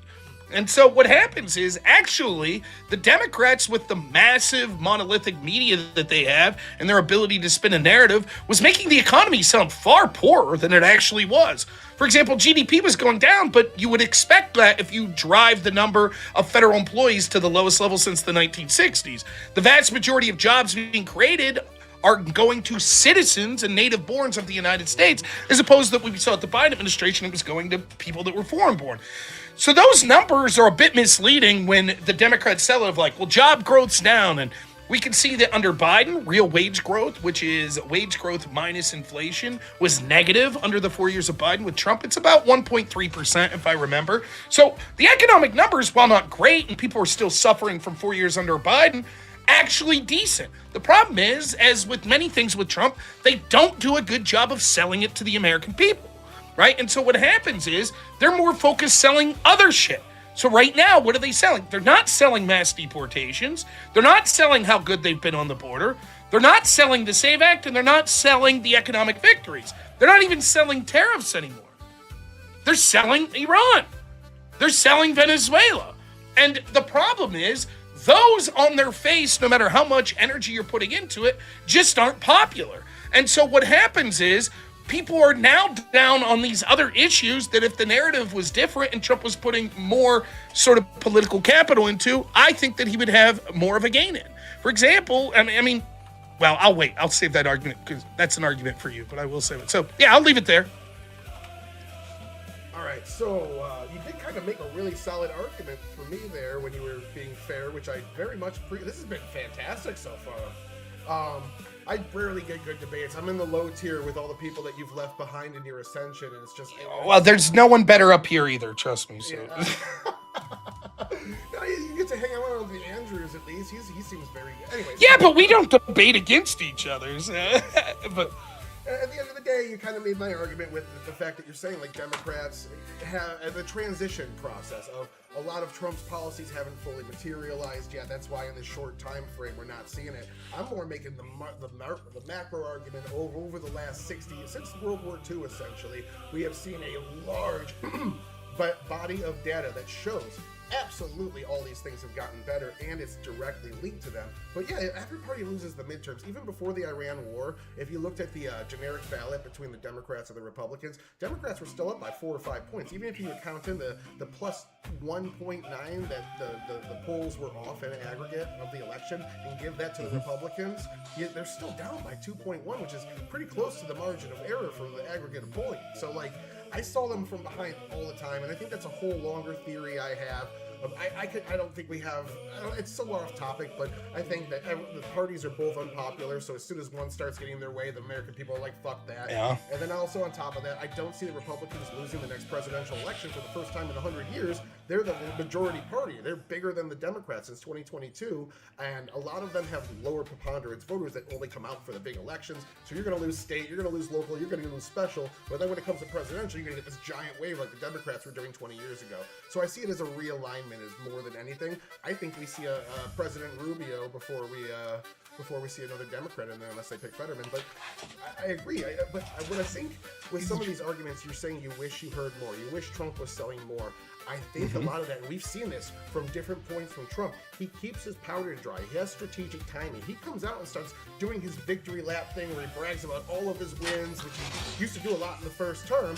Everyone's like heard that shit a million times. They sour on it. They're like, okay, the same old Trump fucking story. Now he's keeping them quiet. He's keeping them in his back pocket. I guarantee once we start to get to the point where like 2 months out of the election, you're going to see victory lap Trump. This Iran thing is going to be fully wrapped up. We saw just when the Iran conflict, when the peace deal was announced, the price of fucking gas plummeted 15% total. About 25% of what, or about 35% of what we saw it spike since the war started went away overnight. And that shit's going to drop like a rock. And now we have UAE just left OPEC, so they're going to flood the markets. They're no longer going by OPEC's quotas. So we're going to see a lot of that wrapping up. And it's because of our intervention. If Trump hadn't gone out, courted the UAE, had them join the Abraham Accords, had all these nations do normalized trade and normalized travel with Israel, become military allies, we wouldn't be seeing this in the Middle East. Iran would still have control over the world's global oil because Iran and Russia have the largest supplies of it to date still, at least that they can put to market it. The United States has more buried in shale, but we haven't had access to it yet. So these are the number 1 and 2 suppliers of oil in the world. We need to get that under control, even as the global economy transitions away from oil, because it just depowers our enemies. We don't want the commies to win. They're bad. Commies bad. Agree with that. I'm more focused on the commies back home instead of the ones that are across the ocean. I think they have more of an influence, and our hyper-focus on foreign policy and interventionism belies that and means that they get a foothold back home as we're shown smoke and mirrors overseas. A lot said there, but good stuff, so worth talking about. One, I don't know about 2028. It's an interesting, the next presidential election. Yeah, 2028.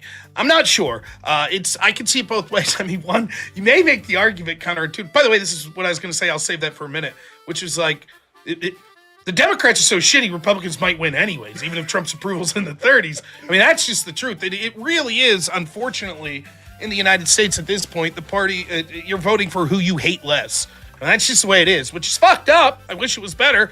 But the truth is, every time you say, like, well, this is the death now, the other side does something that you're like, jeez, like, what are we doing here? And so, there were people saying it was the end of the Democratic Party after the 2024 election, and now it looks like they're going to win the midterms.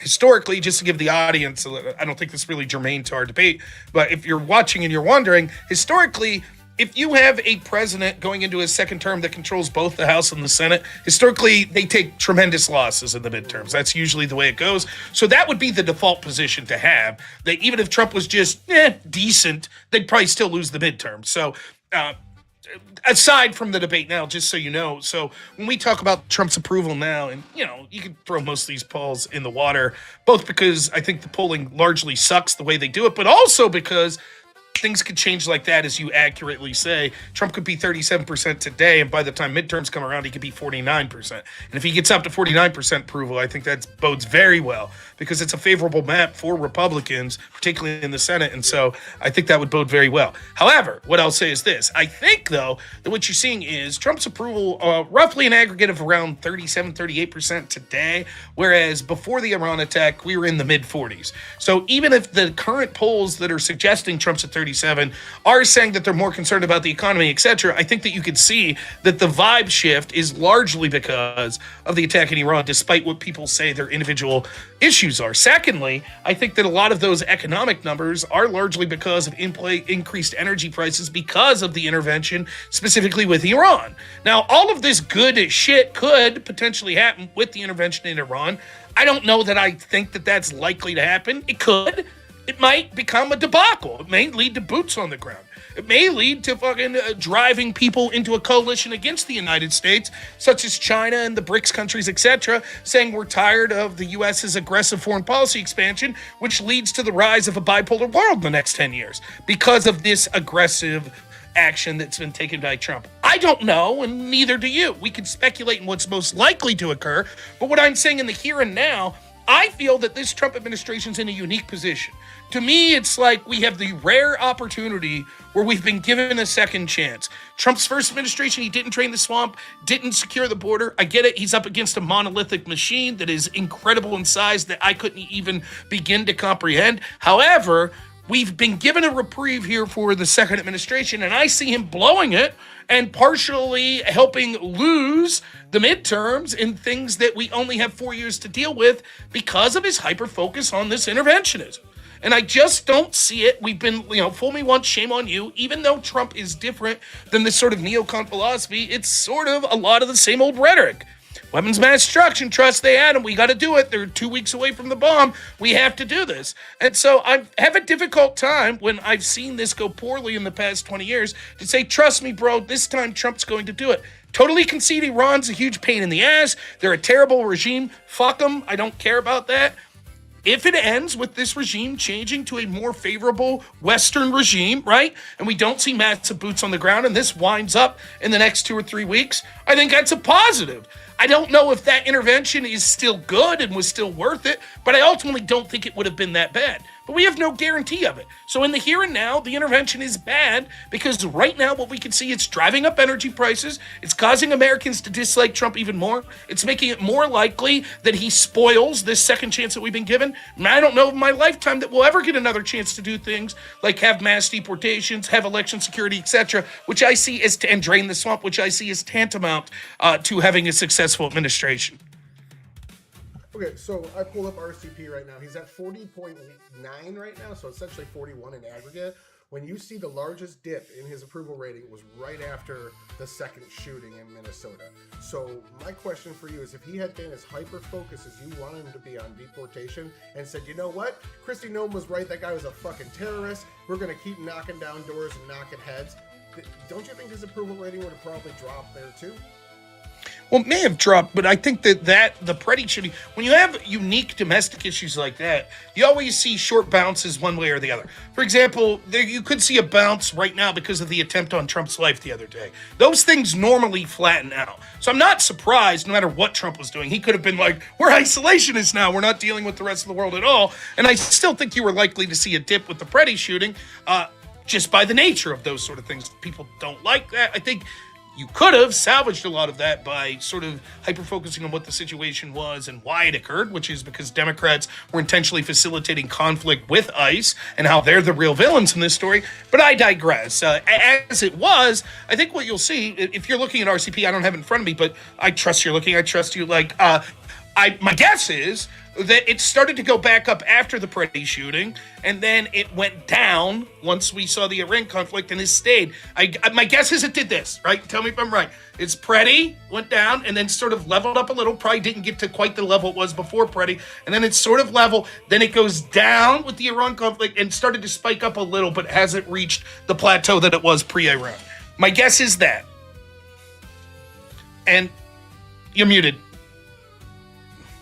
The first time it dropped below 42 was right after Pretty, and it hasn't gone up. But otherwise, yes, you're right. It never recovered even close to what it was before the Pretty shoot. Okay. But otherwise, yes, you are correct on that. And I like how this kind of like, to make it more digestible, we're taking these larger issues and putting them into the microcosm of the Trump administration because it's more relevant and whatnot. But again, like I feel as though if he had hyper focused on immigration, they had cracking skull. If in the micro polling and the issue polling on immigration, people liked his deportations generally, they liked his border security generally, they liked the increase in policing generally. What they didn't like was the aggressiveness with U.S. citizens. Even if the U.S. citizens were in the wrong, they said. Even if they were like, which I would argue both of those people were in the wrong and both were justified shoots. And I'd argue the courts would hold that up if they even went to court, which neither of them probably will. But at the end of the day, even when the police are justified to shoot, people still don't like the shootings. And that, to me, was the moment where you're like, oh, fuck, that's a real big hit for Trump. And he just hasn't gone above a certain threshold since then. I feel, though, that the biggest thing you can do, the biggest factor you can do is improve the economy. If he shifted his interventionism, said, okay, we got all the trade deals we're going to get, let's fucking end this thing and wrap it up, which I think we're actually going to see before the midterms because of the IEEPA rulings and things of that nature, so his tariffs are already getting weakened. I think that we will see a big economic spike. Hopefully it's not too late for the voters, like with Biden's inflation denying it existed for a year, and then by the time he did something, it was too late. Hopefully Trump doesn't get the same thing, but I definitely see him dropping a lot of these things before the midterm and his approval rating comes. He's got good people. If anything you can say about Trump, he is fucking fantastic at campaigning. He got elected president 2 times with circumstances completely against him, completely different in both elections. So I'm enjoying the conversation. I think you can see a lot of various agreement. We have nuanced disagreements on this, which I think is good. Let me frame the debate for anyone who's considering which side they favor right now. I'll obviously give you a chance to frame in your way as well as we continue this conversation. But I think that there's been 2 key concessions as to why people should take my position on foreign intervention being a net detriment, or at least not a net benefit. And one is when we talked about recent foreign interventions and what you would call like the Bush Doctrine or the neocon, or I'd be interested to pick your brain someday outside the scope of this debate, how much you think like an Obama administration carried on the neocon sort of philosophy, or if it was bad in a different way. But nonetheless, you're acknowledging both of those interventions were bad, that sort of. So given the recent history of the intervention as being bad, you should take that into account when you're all thinking whether or not it's net beneficial. I think that concession shows you it's starting to lean my direction on that. Then I think you make a huge concession right there in what you just said, which is basically your hope is you can see that the domestic issues are more important. And you're like, I hope that Trump breaks back on his intervention before the midterms, which will benefit him. The mere fact that your hope and a prayer is, I hope he does less interventionism, to me suggests that that's a clear indicator that in Trump's administration, the foreign interventionism has not been a net benefit. If it wasn't, instead what you're like is, okay, I think we've done enough, we need to pull back now, but I'm hopeful, even though I didn't like the tariffs, I didn't like that form of interventionism, I'm hopeful it bears fruit in the future, right? But I think everyone should strongly consider, like, the fact that your position is, I hope he pulls back on that interventionism, and then when it comes to the interventionism of places like Iran, you're like, hey, okay, no benefit necessarily right now, but historically Iran's been such a pain in the ass, this hypothetically could lead to huge benefits in the future, which I won't deny it could, we just don't know. It could also lead to the situation being worse. I think that shows, given that we both conceded the domestic issues are more important, there should be a hyper-focus on that. Real quick, just on the Preddy thing, look, Ashley Babbitt was an innocent American who was shot and killed, right? And basically, granted, during the Trump administration, but I think we could all understand that that's sort of going to be put more of the foot of Democrats who sort of said that was justified. Yet it didn't harm Democrats or law enforcement whatsoever. And the reason was the political capital that the Democrats put in making the real villain of the story the people that were doing the uprising or the riot. The Trump administration was never successfully able to accomplish that, even before Renee Good and Preddy, where we saw these sorts of riots that were occurring all over the place. The Trump administration was so focused on foreign interventionism, they couldn't even keep one of the most tragic stories in the past 50 years of this country, the assassination of a young man in Charlie Kirk, who was one of the faces of the young Republican movement. They couldn't even keep that story in the news for 2 weeks. Again, because of the misplaced priorities and focusing more on foreign policy and foreign interventionism as opposed to focusing on the real villains, which are domestic terrorists and communists that we see right back here at home that are inspiring young people particularly to become violent communists to hate this country. So I think that he would have been well better placed in this unique situation where we have a unique time frame, where we have a non-globalist actually in charge of one of the branches of government to fight those battles as opposed to the interventionism which you're admitting that you're now hoping he pulls back on to salvage the midterm. Well, again, as I was trying to say with the immigration point, if he had doubled down on what Noam was saying, I can't remember the other guy's name that he fired. What the hell was his name? Oh, I just slipped my mind. I started smoking a little bit. Bavino? Yeah, Bavino, that's it. Okay. Yeah, he had doubled down on what they said these guys were terrorists, bad people, blah, blah, blah, and gotten even more aggressive with the people. I feel like we would have seen the same polling dip, maybe not to the same severity because it's a different issue, pissing off a different group of people, but we would have seen the polls continue to dip, and I guarantee he would have took his foot off the gas on that as well as he came closer to the midterm. I just feel as though his trade war to me was too big of a bite of the apple, where he went too hard with too many countries trying to get too many trade deals at once with his limited amount of time before the courts could shut down some of his tariffs and whatnot. That's why I see that as different from Iran. But even Iran, I feel like they're getting clapped so hard that that's just going to be wrapped up quick, done and so.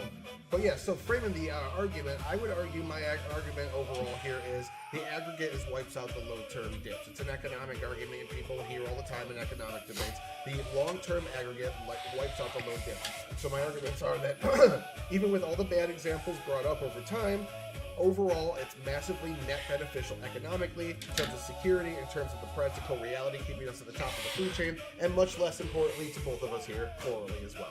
So, but that's kind of my debate strategy is I'd like to keep it in this time frame, and I don't think, I'm not trying to nickel and dime you for the debate win. I don't give a fuck. My channel's a formality just to try No. I'm not acute. That's fine. Yeah, I'm just trying to lay out like the rules of the debate in a sense and how I'm perceiving it. So sure, I would just argue that for me, if I was judging this, I would say me keeping this in this small amount of time frame doesn't address that argument of the aggregates wiping out the dips. So I kind of almost want to, I shouldn't even be bringing this up, but I almost want to ask you what you think about that point, because I feel like that's the argument I'm making that is, in my mind, what I would consider if I was judging a win. I think that's fair. However, I think that I supersede that by saying that in this point, the dips will make sure that the aggregate is bad, because we've conceded the issue we should focus on the most is domestic. And if, let's say, hypothetically, you could say, this was always the issue with tariffs, by the way, right? One of the things with tariffs was as follows. It was like, if I'm a foreign country that's like, let's just make it simple. I have a 20% tariff on all U.S. goods. I'm not using any particular foreign policy, but just in general. I'm Spain, I have a 20% foreign tariff on all U.S. goods, and Trump comes in and says, okay, reciprocal 20% tariff, right? I may hold out and say, you know what? If Democrats win the next election, this shit goes away. So, if I hold out, which we all agree, if there would stop to be trade by two major powers like that, would cause economic pain in both countries. But if I cause that pain and help cause that pain, that makes it more likely that Trump's opposition wins the next election. And so I said one of the issues with tariffs was always, if it was going to require time to be effective, which I think in the best case scenario of tariffs, that would be the case, right? For example, in order to, one, get time to have the best trade deals, it would require time of tariffs being in effect. And second, if not, then you were going to encourage, via those tariffs, incentivize companies to move to the United States, manufacturing to move to the United States to avoid the tariffs so they still had access to the U.S. market. Clearly, that's going to take time.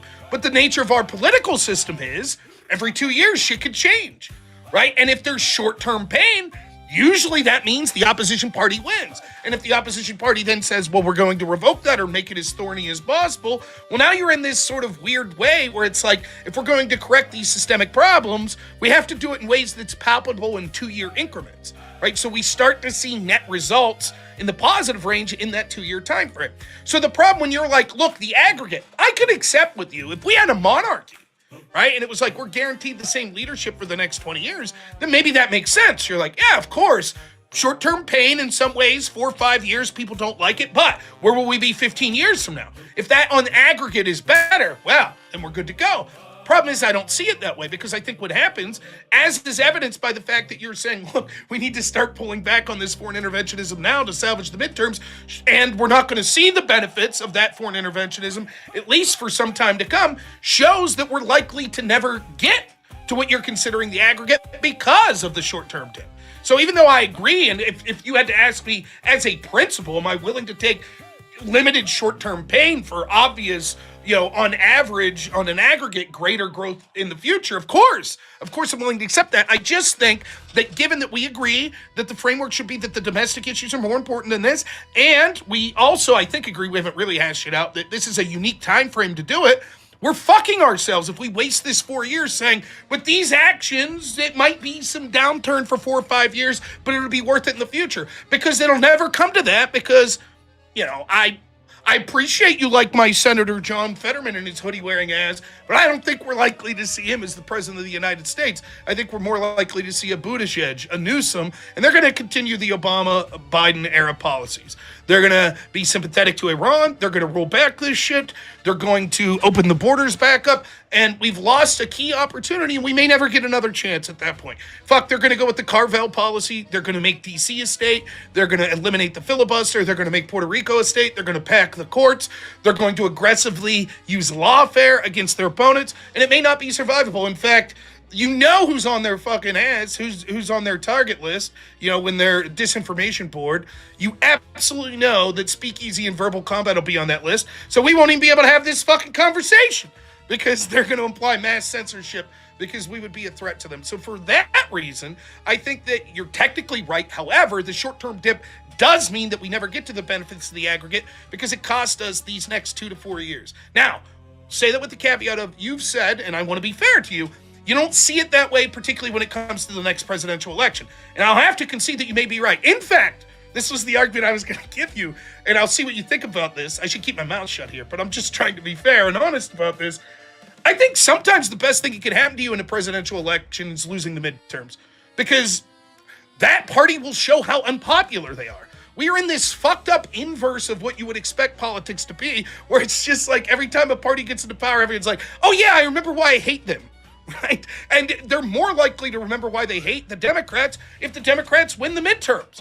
And then they do jack shit except impeach Trump for 2 years and fucking prattle on about immigrants and fucking trans people. And the next thing you know, people are like, yeah, once more, tired of this shit. We're going to elect Marco Rubio or J.D. Vance. So in a weird way, you could sort of reverse my argument and say, good, lose the midterms. That makes it more likely we win the presidency. I don't know. It's a thought, but.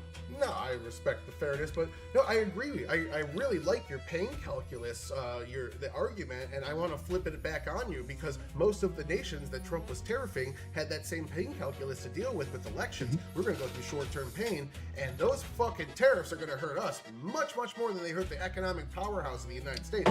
Canadian food industry, the second and the first largest food producer, said if these tariffs stayed in place too long, they would have to move all of their manufacturing to the United States because they would no longer be able to afford to stay in business. So they were working, and they do drive manufacturing back to the United States long term if they stay in place. But at the end of the day, they worked. Canada bet, Mexico bet, Colombia bet, Panama bet, the entire EU bet like a dozen times, Australia bet, dozens of smaller nations bet on that 10% baseline tariff, India bet on a 50% tariff to stop buying Russian oil, Israel bet, dropped all their tariffs against us, Rwanda bet with Congo, they made peace and gave us free minerals, fucking Pakistan bet, like they are working, and Trump is showing what they can do. I just think he did way too fucking many, way too strong all at once. He should have been doing like 1 or 2 at a time, get the deal and move on to the next. So his strategy is what I don't like, not the underlying principle. And you also have to remember that a Democrat comes into office, Democrats fucking love tariffs. That's a Democrat policy for the last like 80 years. The last fucking person who used tariffs was Tiberius' favorite. What the fuck, Eisenhower. After that, it's been all fucking Democrats. Yeah. Through and through. So Democrats passed all the policies that Trump's using for the tariffs, including IEPA. Democrats have been using tariffs in their policies since 1890. The socialists were using it to line up with the nativists because they wanted to keep American wages high for the unions. Democrats will keep those in place, and they left most of Trump's tariffs in place. Though they did give China some concessions, Democrats believe more in, we're going to reward you, and then if you work with us, we'll take the rewards away, where Republicans do, we're going to punish you if you don't work with us. One's more of an incentive-based gentle parents, and the other's a smack on the bottom. So yeah, so they do it a little bit differently, but they did leave all of those in place, and they did keep them against China for a sufficient amount of time. So I'd argue they wouldn't go anywhere. But yeah, when you lose the midterms, and this is more the good faith side argument or side conversation. When you do lose the midterms, you are correct. The minority party will put policy forward. They'll win the House. They'll pass all this shit they have no intention of actually doing when they get into office. $25 minimum wage, the new Green Deal, all this shit. Yep. And when they get into office, poof, that shit's all gone. Joe Biden's like, Build Back Better, fuck that. Let's just skinny Build Back Better and move on. And like that was the end of it. You never heard it again. AOC wasn't no fucking fences crying for the kids, and nobody gave a shit about the wages. So they are going to do that, and a lot of the things that they still champion are progressive policies are extremely unpopular. People want the illegals gone. Democrats don't. People want fucking men out of women's sports and bathrooms. Democrats don't. And there's like a variety of 80-20 issues. You're 100% right. If they lose the midterms, Democrats might shoot themselves in the foot just being themselves.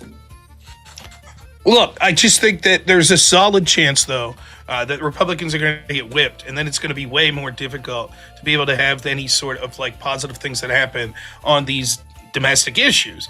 You know, look, at the end of the day, it's difficult, and I'll be fully honest, and I can be fully honest about this.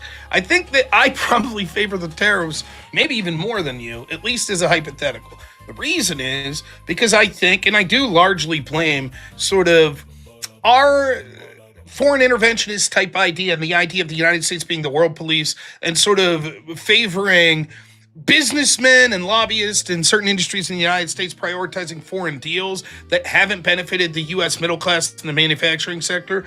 And for that, I think that the Trump strategy, which I'll agree with you, is different than sort of the neocon strategy. I think that basically this comes a lot from J.D. Vance, who gave this famous speech in like 2019, where he talks about he envisions a world where the United States inevitably will no longer be the world reserve currency. And he says, he asked this question of the Fed chairman. He said, well, what has the benefit been to the working class American for the U.S. being the world reserve currency? Can you explain that? I think what he's getting to, and I've heard people talk about this and read about it, is that he understands that if the United States loses this status, which is likely to happen in the next 20 years, despite whatever policies are done, just by the growing sort of bipolar world that we see, or the lack of U.S. hegemony to the extent that it was when it was a hyperpower in the early 90s, how does the U.S. position itself if that occurs? And what they're trying to do is bring back manufacturing, right? That's what they're trying to do, right? The idea that it's like, look, we manufacture enough in the United States that we can export things again instead of dollars and the world police, and we protect our own borders, and we become the most powerful partner in the world, but not the world police, right? Which is a different sort of idea. And so the tariffs are a Hail Mary, I think. I'm not quite sure if they'll work or not. It could be a disaster, but it's an acknowledgement. Business as usual is not working. Something needs to radically change. Because of the foreign policies that we've had, the U.S. workers being fucked. And we're going to stop that. And U.S. manufacturing's being fucked. So we're going to stop that. And so, look, if the tariffs end, if they're reciprocal and they end, and great. If they lead to good trade deals, great. And if not, well, then we've incentivized businesses. As I said, though, the problem with that strategy is it's going to be a long-term strategy, and it's going to lead to domestic dips. You're right. The same calculus is in the rest of the world. However, what I'll say there is the rest of the world's malleable because, for me, most of them have their elections as such that you're going to get globalist A or globalist B. For example, you can vote for Brexit, you're still going to get those refugees, right? And so Trump seems to be unique. There are people in the world that, like, sort of are Trumpian, like, we'll see if Rupert Lowe is one of those people in the United Kingdom or Marine Le Pen. Other people like that. Orban may have been one of those who's been ousted. Maybe Bolsonaro, or I guess his son who's running. I don't know, but you get the picture, right? But mostly it's business as usual. You get like someone who claims to be, we're the Conservative Party, we're the Tories. Business as usual. So the calculus was a little different from them, and they'd be more than happy to go back to tariffing if we get a Democrat that's more, globalist in liking. So for that reason, I still think the order of this operations was the inverse. Trump perhaps should have done things that are massively popular, like securing the border, upping domestic energy protection or production, popular election security measures, arresting people, or at least outing corruption. Like, for example, I'll give you something simple, which, maybe you could say, see, this sort of proves my case a little. The hyper-focus, there should be more of a hyper-focus, but at least there's something going on with, like, the fraud with, like, the Somali daycare. That's hugely popular, right? They're going to be centrists and Democrats are like, yeah, fuck that, man. For example, just an anecdotal story real quick. I knew a black woman from Philadelphia. It was a lifelong Democrat. I met at this Republican meeting. Her job is she works a daycare, and she's talking about how hard it is to find good help, and she started this organ. How pissed would you be if you're that woman busting your ass in inner city Philly, and all of a sudden you find out some Somalians making $30 million to have a fake fucking daycare? You're going to be livid. So those issues are popular, and if Trump... they're dragging their feet. Thank you, Nick Shirley. They're dragging their feet. At least they're getting something there now. If they do that stuff, then maybe the foreign interventionism becomes more palatable. But as such, I agree they went too fast, too hard. And I think that, we're beating around the bush. The real problem I have is the fucking Iran attack. And Ukraine, and funding Ukraine. And so maybe we could get to there because we'll have more disagreement. Because I think on tariffs we're sort of aligned.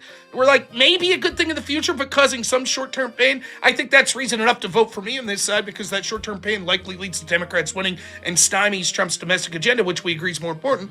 But for me, I give you the last word on this, and then we can move more clearly to Ukraine proper or Iran proper, where I think we'll have more disagreement. So. We're going to talk, kind of explain generally what us having the global currency is a net good for in us as a whole and why it's a good thing to defend as well. The benefit of it is that anytime anyone buys anything from the United States or trades with us, they do it in the U.S. dollar. The U.S. dollar becomes the world currency. If anyone then has to turn around and spend that dollar, what they either have to do is take a loss by going to like some sort of money exchange, or they turn around and spend it in the United States. So oftentimes you see this turning around and being more spending in the United States. We sell more goods to other countries, or that turns around and becomes investment into new companies. And then those companies end up moving here because they're investing in the United States. They want to avoid tariffs, they want to avoid taxes, import taxes, and things like that. They end up moving here, so you get more job creation because of this currency, this global currency we have. So it has been a net benefit. It's part of why this has been such an economic massive success, and we have skyrocketed since World War II in terms of the most rich, wealthy nation in the world by a fuck ton. It's not even close. So a lot of it could be attributed to this. Innovation is a really big factor, so I can't say most, but this is a very large factor in why we have taken off economically is because we have this global currency and people have to spend here. So Trump did a lot of things that Rob said that he would like to see from him. Energy unleashing, like the U.S. energy unleashing the U.S. market or whatever the fuck he called it. That was massive. Energy costs plummeted, and then we started exporting more. 6 to 7% increases in exports overall in quarters. We became Europe's #1 distributor of fucking energy, supplanting Russia, who is like, and I want to say like 40 to 50% of their energy at one point, like just a few years ago. We completely pushed them out. The fraud, Trump put Vance in charge of it, but the only reason we even know about those investigations in the first place, I mean, Nick Shirley did do it, he did his thing, and that gave it to the normies, but the only reason he even had a chance to do that is because the federal government was investigating this, and they arrested, I think it was like 70, 80 people that were all Somali at the time, and most of them had been convicted at that point because it had been going on since like 2000, or 2020, I'm sorry. So it had been going on since Trump won. I would argue that the federal government is the reason we found out about those things. It's just that, as you said before, the Trump is just kind of uniquely bad at going and taking victory laps. Sometimes it's because he overstates it over and over and over and over and it loses its effect. And other times it's just because he kind of like undercuts his own message sometimes. But I would argue Trump has been doing all of these things. A lot of his promises that he made running that I liked anyways, he's been doing, and some of them better than expected.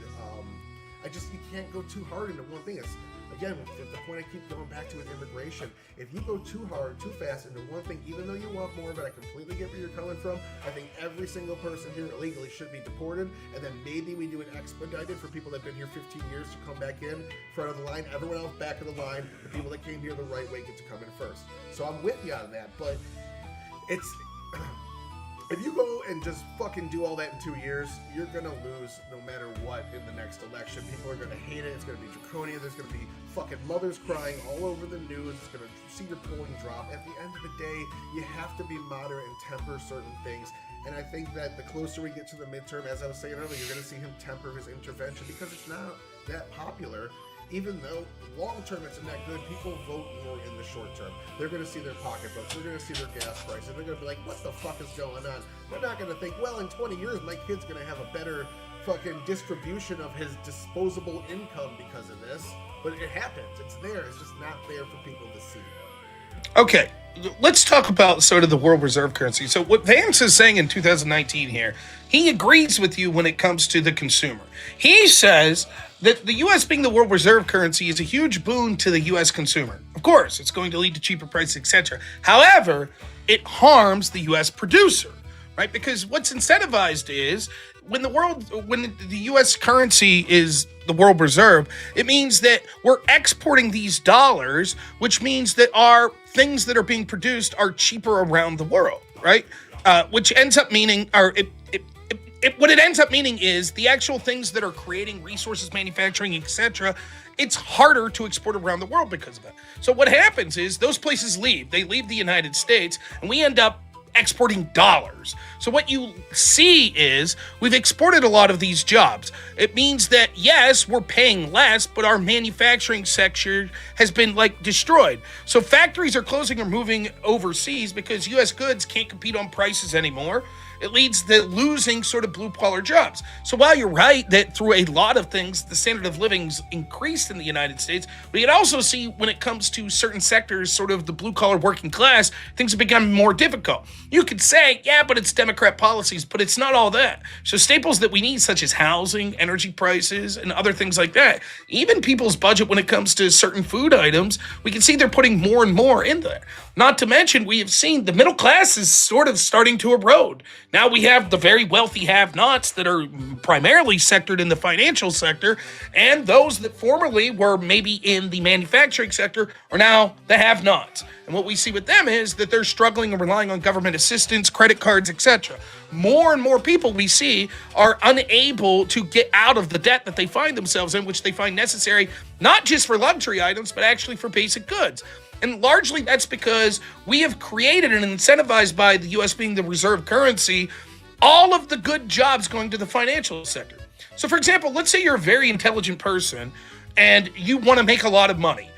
There's nothing wrong with wanting to make a lot of money, right? Formerly, what you may have done in say the 60s, the 70s, maybe you become an engineer. Maybe you can become a doctor.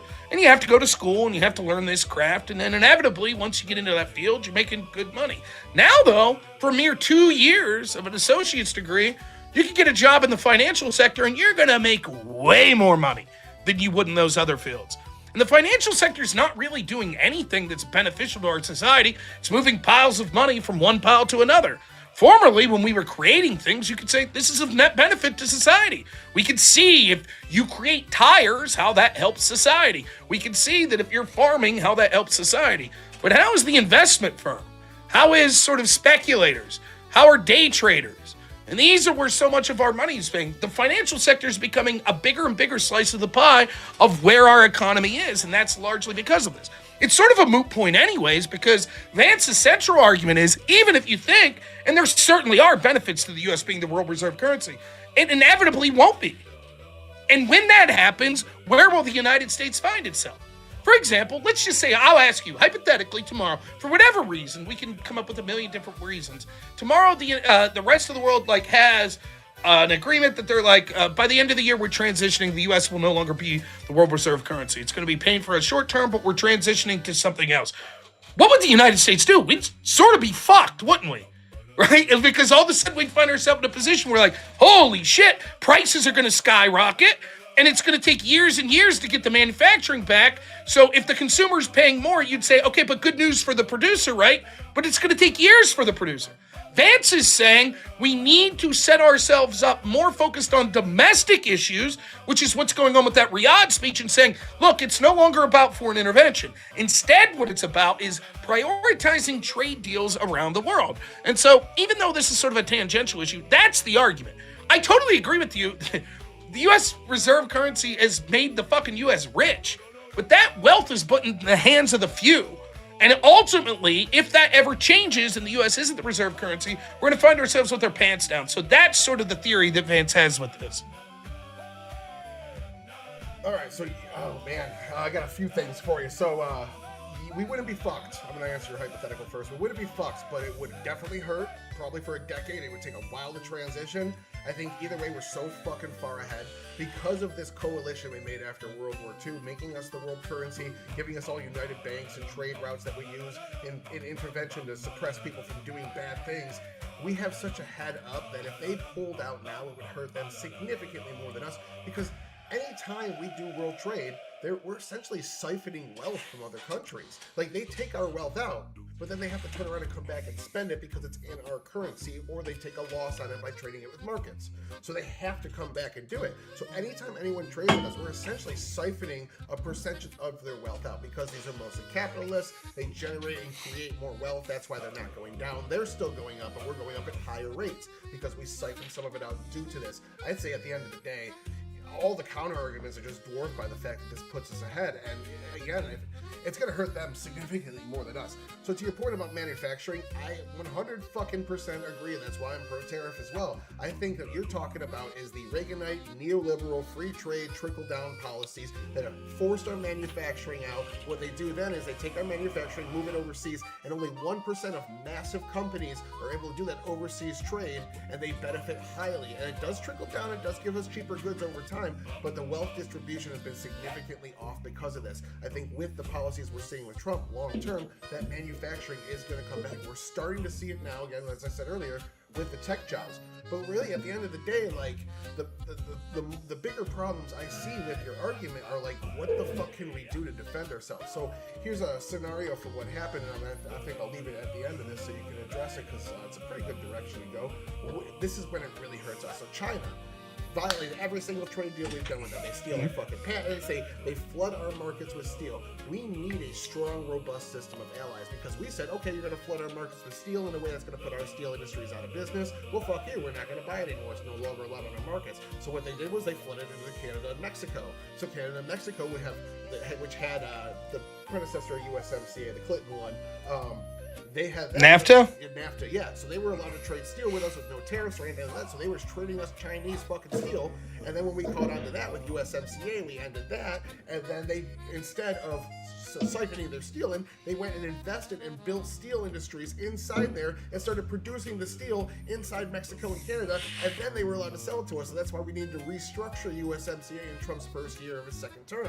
So without these robust allies that we can work with, that we can say, hey, we need X, Y, or Z, or if they're not allies, in the case of Canada and Mexico at this point, they were kind of adversaries. They could have helped us, and they weren't. So Trump said, I'm going to fucking slap you with these 25% fentanyl tariffs, or you're going to restructure USMCA. And guess what? They came right to that motherfucking table, and they did it, and we saw that foreign interventionism solved this predatory problem of China, who manipulates their currency, who makes steel super cheap and inefficiently so they can flood markets, put their steel industry out of business, and then jack their prices up. Something that would be illegal, something that violates their trade deals, and because we have the mechanisms to actually punish them, because we have these things to police world trade, we actually get to see a real practical effect of somebody doing bad, and then us say, hey, fuck you, and ending it because of these mechanisms. Okay, but here's the problem, right? Like, I think that, would you agree that you have agreed that some of the foreign interventionism with tariffs has gone too far? It was too fast, too much.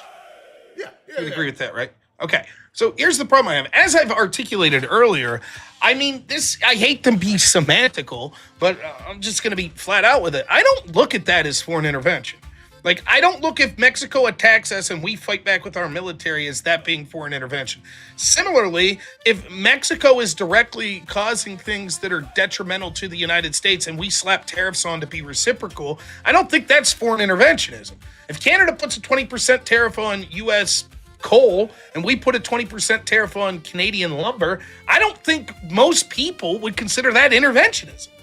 They would say, well, no, that's just sort of defending ourselves. And interventionism seems to speak to something different. Most of the time it speaks to military.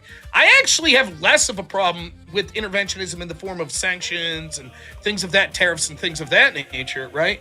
I think that my problem with the intervention is why I'd say it's not a net benefit comes to the military intervention. But for the sake of debate, I'll concede that I can see how sanctions at times and tariffs as well could be conceived as a foreign intervention. But I would argue against these sort. I think most of the tariffs that we could see that were popular were because for that very reason, they weren't seen as the same as this like foreign intervention.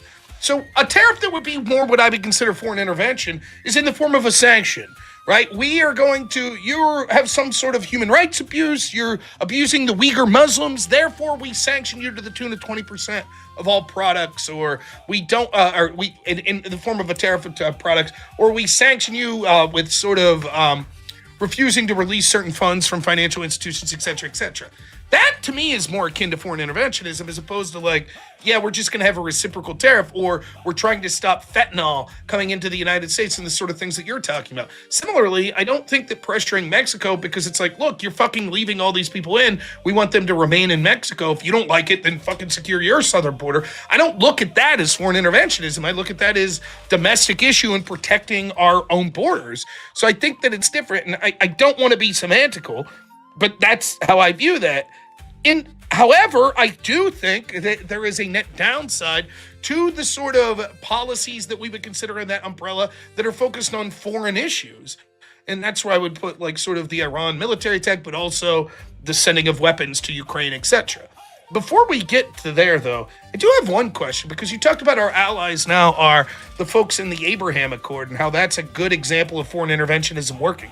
What was the interventionism that you consider being allies in the Abraham Accord? This is going to sound pretty callous because, we're kind of getting to the end of it. This gets a little exhausting after a while. Plus, I worked a full day, so, but... boo! Quit your job and just play whip songs and shit, No, I can't.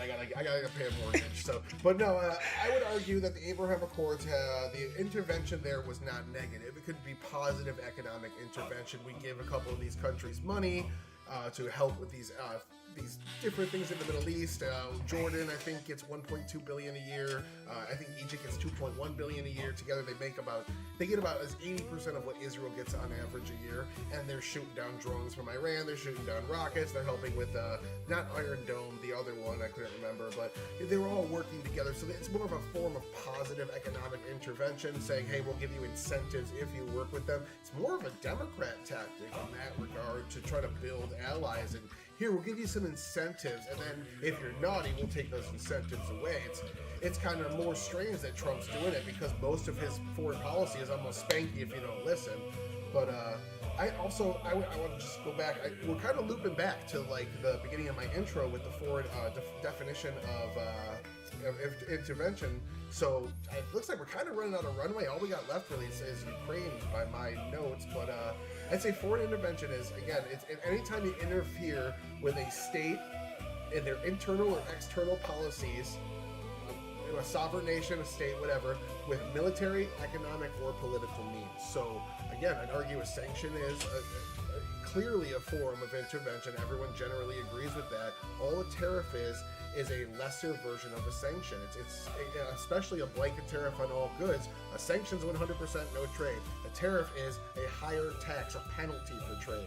So it's a lesser version of essentially the same action. And that's why I would argue if you're demanding policy changes for this economic threat, then it is intervention by the technical definition. I don't know if I agree with that. Like, it used the word political there. It was like military, economic, or political. Can you reread that part again? Yeah, I just stole a definition from... That's fine. Of course, I don't... Political. But political what? Like, read the little surrounding part of that. To coerce targets states into changing its policy or behavior. So using politics, the economics, or military to coerce them to change their behavior would be foreign intervention. Yeah, like right? Like $1 billion loan unless they fire you. Yes, right. Like, I mean, that's a tough sell. It's hard to argue.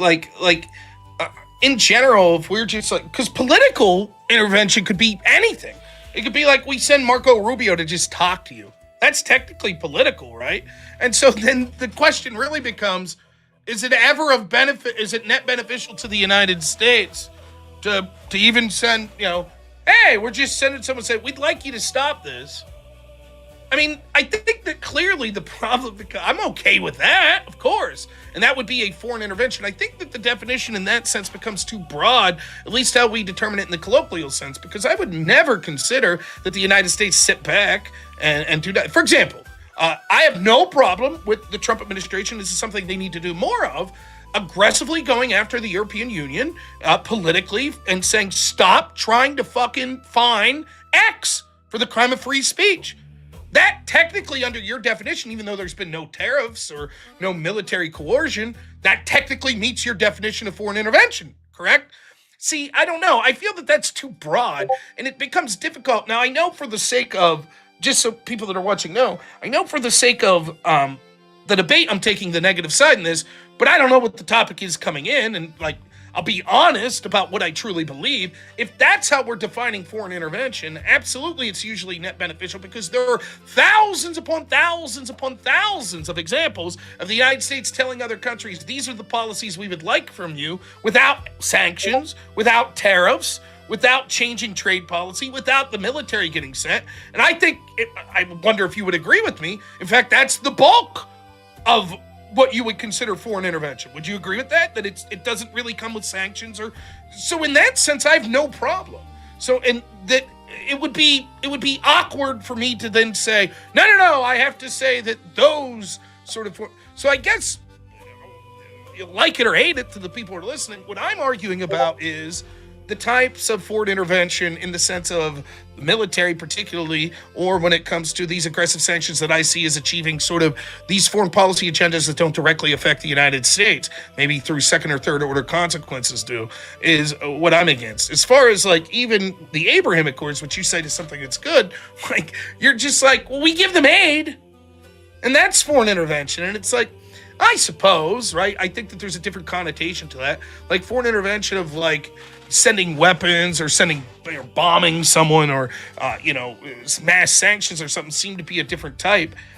But in effect, what the topic asks me to do is be a non-trade isolationist, which I'm not going to accept. That's not what I want. In fact, I illustrated, I think, that the Riyadh vision of sure, trade for everyone, that in itself would be considered in many cases foreign interventionism. And I'm okay with that.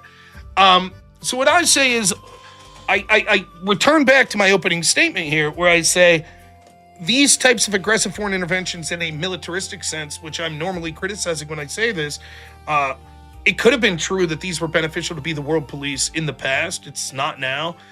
It's not good for Trump to be doing. It's affecting him negatively in the short term. The domestic agendas are being skewed. It looks like we're likely to lose the midterms in large part because of this, and it's spreading us too thin. The resources and, importantly, the political capital and the focus is being spent too much to the point where we can see the domestic agenda is more important. I think that clearly that foreign interventionism right now in the status quo and in the recent past has not been of net benefit in the sense of what I'm talking about, which is the military aventurism, particularly when it comes to these sort of regime change wars, or in this case with Trump, the Iran situation. We're kind of spinning wheels. How much time do we got left before closing? We can go. It's been 2 hours. It's 17 minutes on the clock. I got. Yeah. Okay. Closing. I got everything out I wanted to. If you still wanted to hit more on the EU and Ukraine, I can. But no, I'm fine. I mean, the only thing to say about the Ukraine is, I just don't. I just take umbrage with the moral argument. I don't think it's very germane, because I think even you acknowledge this is the last sort of argument, the least of importance that you put in your opening statement.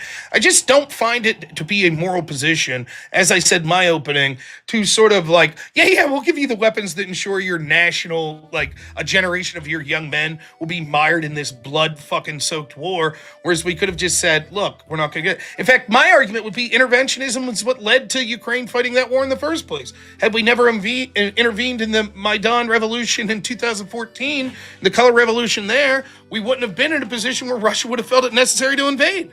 So for me, it's like, it just, the United States has fucked over 2 generations of young men, as far as I'm concerned, in Ukraine, sent to the meat grinder. And even if they're getting some incremental victories now, I think it's really tragic. And you could say it's geopolitically beneficial, but I don't think you could say that it's a more moral position.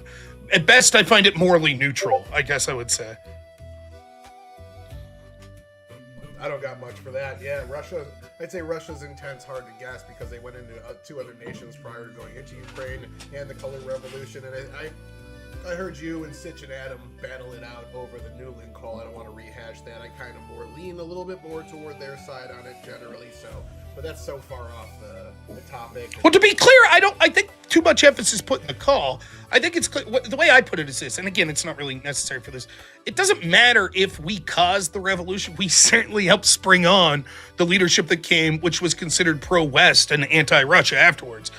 So we went from Yanukovych, who was considered a stooge of Russia, to Poroshenko, who was effectively a stooge of Obama.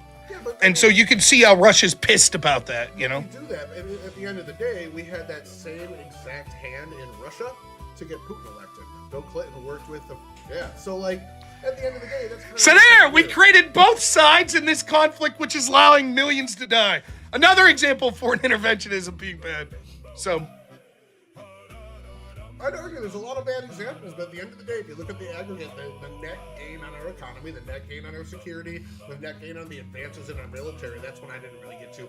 Ukraine is taking our drones that have never been combat tested, turning around, putting them in battle, and now they are experts at fighting the Iranian Shahed drone, to the point where they're now working with the UAE, they're working with the Gulf nation Arabs, as well as Israel, to fight the war.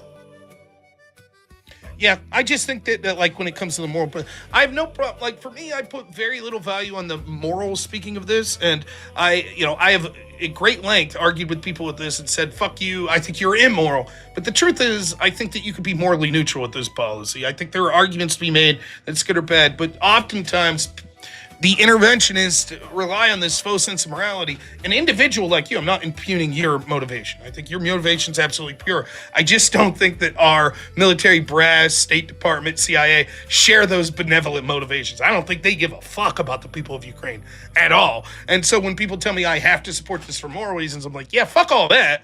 I don't think that it makes me an immoral person for not wanting to send Ukrainian men to a meat grinder. And so I don't think that there's any moral duty whatsoever. And even if there was a moral righteousness to this, I don't think that I should force other people through their taxation, which comes of their property being taken by force from the U.S. government, to supply that to other people.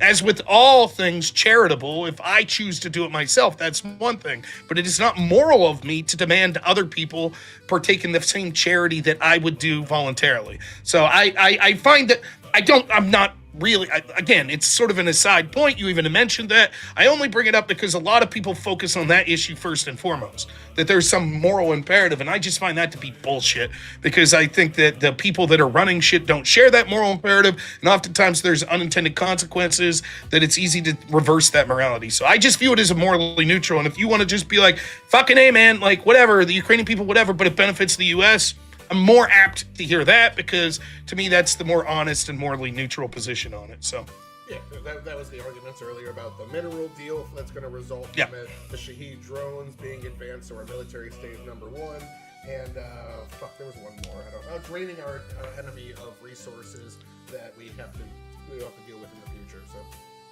I don't know. I think that there's other potential things that we could see, such as driving the EU, which you're admitting isn't an ally of ours, closer to the Ukraine, which I think, and by the way, I still say the Ukraine, largely because of the Seinfeld Risk episode.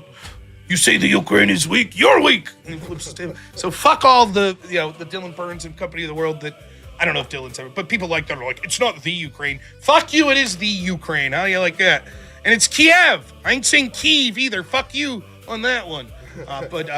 Yeah, I just think that it's a waste of resources. Speak, I don't know if you wanted to do closing statements and then audience question or how you want to do it, but I'm cool to advance to the next stage, however you want to do it, if you are. Yeah, Yeah, I got all my points out. That's what happens when you don't yell at each other. You actually. True. Yeah, so I'm good to go into. We can go into closing statements now. You'll both get 5 minutes, and then I was telling the chat. I was telling them if they're not sending questions, because a lot of them are just saying random things. I'm not gonna make you guys sit through just random things. But if you have questions on your side, or if they start sending in some questions while you're doing the closings, I'm willing to do questions if you guys are. Fine by me. Yep, I'm good. I don't know if you probably work tomorrow, so. I still got about 45 to an hour. I'm good. Okay, so yeah, I'm good with it. Okay. All right, so then we'll move into closings. So for closings, usually how we do it is I like to give the one who went first the last word, right? So we'll let Rob go first for closings, Sure. And then average debate enjoyer, you'll get to go last, get the last word. Good with that? All right, awesome. What are we looking at? 5 minutes? 10 minutes? Yeah. What do you guys think is good? I'll shoot for 5 if that's fine. Okay. I don't I'll need to go put as long 6 on the clock, and Okay. if you hit 5, I'll let you know there's a minute left. Yeah, sounds good. All right. Perfect. So whenever you're ready, I'll start up your time.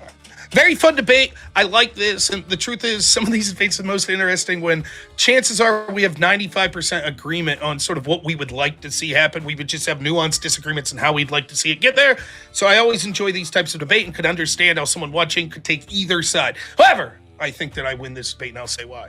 First off, let me say that it's difficult for me to argue this. This may be the first topic that I could legitimately say, if we accept the definition as given for what foreign intervention is, that maybe I agree with my opponent that if it is literally political pressure, even without economic or military coercion applied to it, would be considered foreign intervention. I would say that that probably is a net benefit, and I have no problem, particularly with the Trump administration, making asks of other countries. It becomes more difficult and questionable once you get to sanctions, tariffs, or in this case, the military interventionism, which I do have more of a problem with.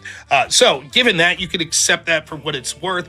When I hear foreign intervention, what I'm thinking of is more of those military type interventions, and that's what I'm speaking against. And I truly do believe, and I'm not just saying as devil advocate, that it's not net beneficial. I think that average debate enjoyer concedes that in the recent history, many of those cases, it hasn't been net beneficial when it comes to those military interventions, Libya, Afghanistan, Iraq, etc.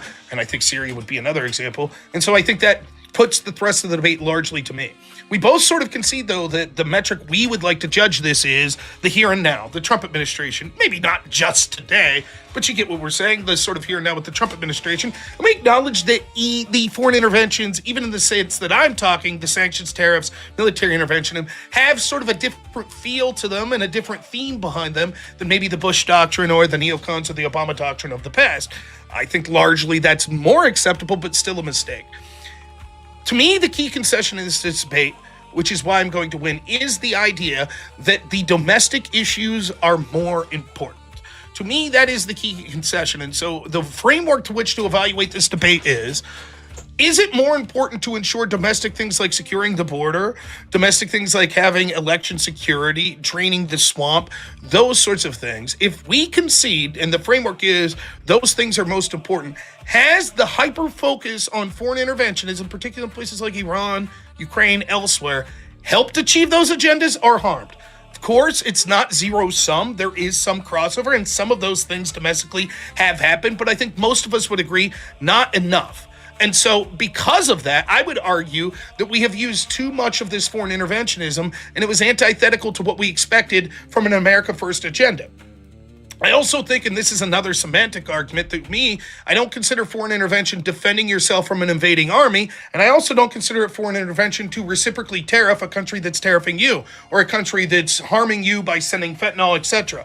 For those reasons, I think that it's clear that the America First agenda that most of us wanted and concede would be beneficial would be better behooved and taken by focusing on these domestic issues. I think that some of the unpopularity in some of Trump's domestic issues could also be solved not just by more focus and putting more literal policy here, but also spending more political capital to force Republicans to pass those policies that are more favorable, like maybe policies that would enshrine in politics or in Congress securing the border, the SAVE Act, things of that nature, but it also would allow him to make the case to the American people more. Instead, Trump spends all of his time making the case that his foreign policy decisions are what's beneficial to the American people. And I would argue, we didn't get much into it, that Trump literally thinks that he wants to be known as a foreign policy president, which to me speaks to the topic and how foreign interventionism with Trump is not net beneficial.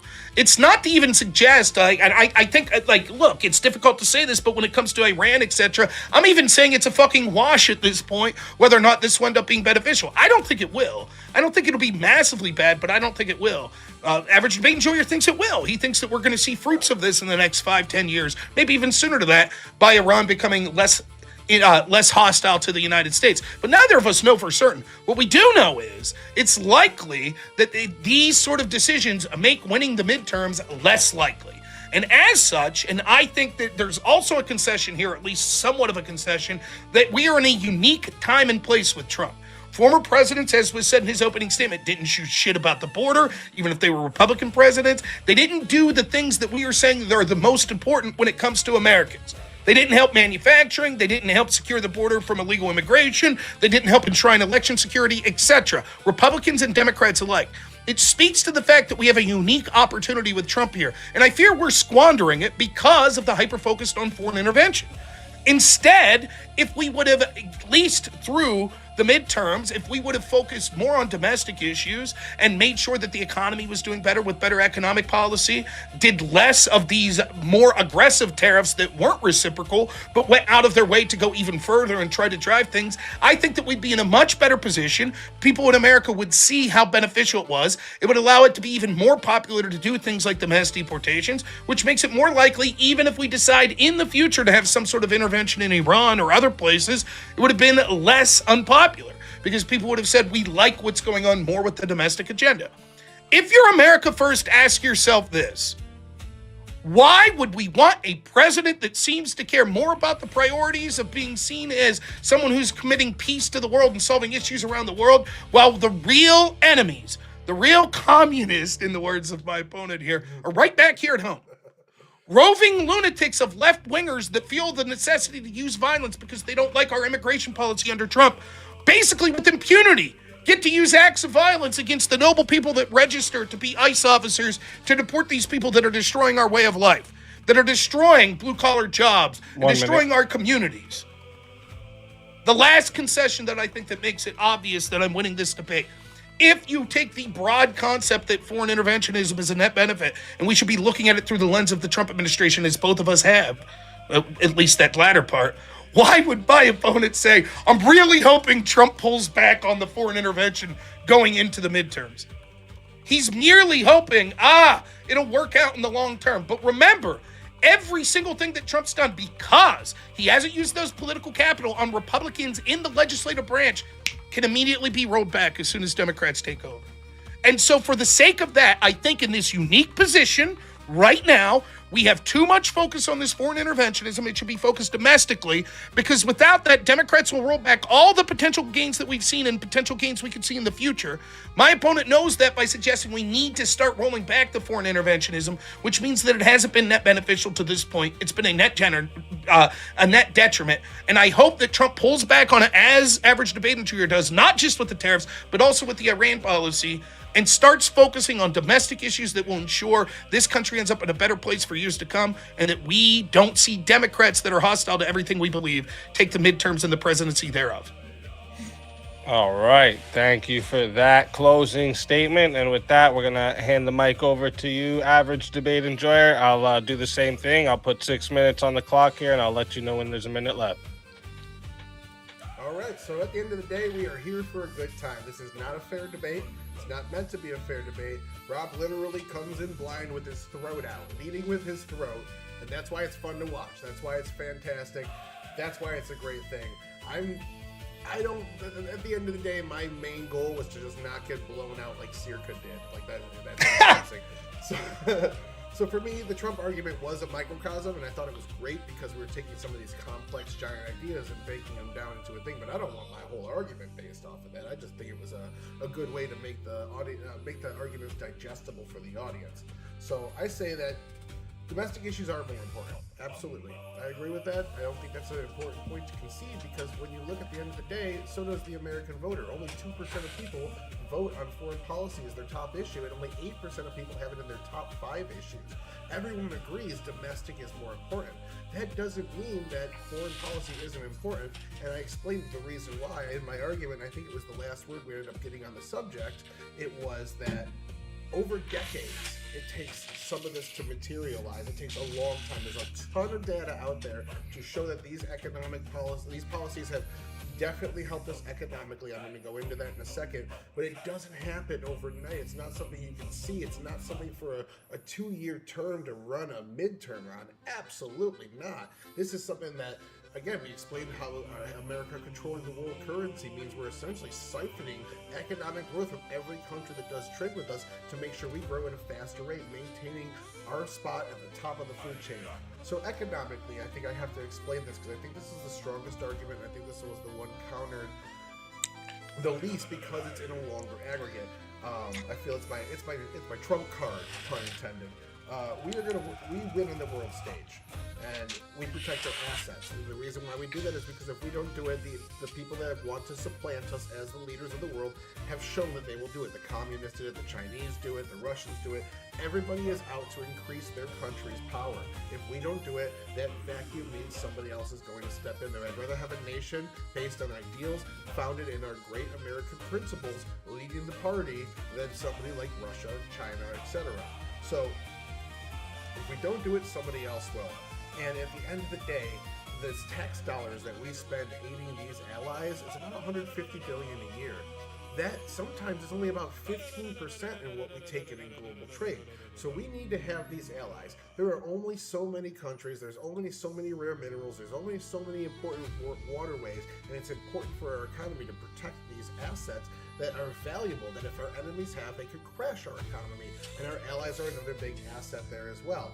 If we don't do it, again, somebody else will. We need to do this. So there's multiple ways you can, and a lot of them are bad, a lot of them are more effective, but you lose U.S. troops. The way we're doing it now is we're taking some tax money, a small blip of what we get back from having this global hegemony. We're taking some of that tax money, and we're hiring other willing nations who want these fights.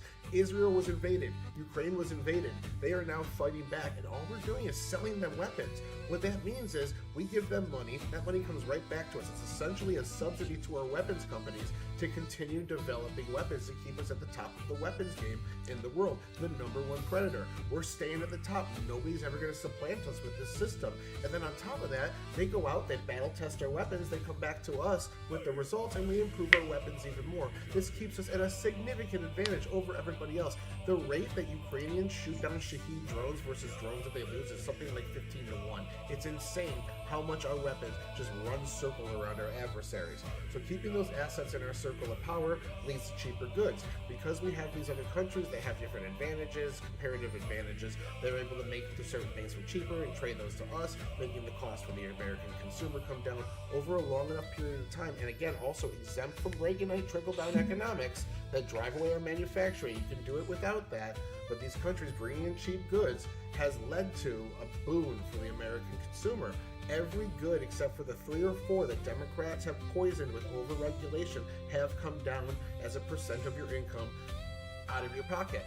It's been proven over decades and decades, and a large factor, not the only one, our innovation is a big factor, but a large factor is this free trade that we have with these 50 or so allies. It's super important, super imperative we keep it up. This trade only prospers if we have the police force that runs the world. Now you could argue, hey, we don't have to do it. It's not the U.S.'s responsibility. We could form a coalition with some other nations, like, you know, you call it the fucking UN. And then the UN could get completely invaded by Russian, Chinese, and Qatari money and go 1 minute. anti-Israel forever. We don't want these other nations to have a say in it. We are the superior nation. America number one. Fuck them. There's a reason they ain't at the top. We at the top. Our system keeps us at the top. Makes us more go to the top. And the reason, the output of that is that we have the best standard of living in the world.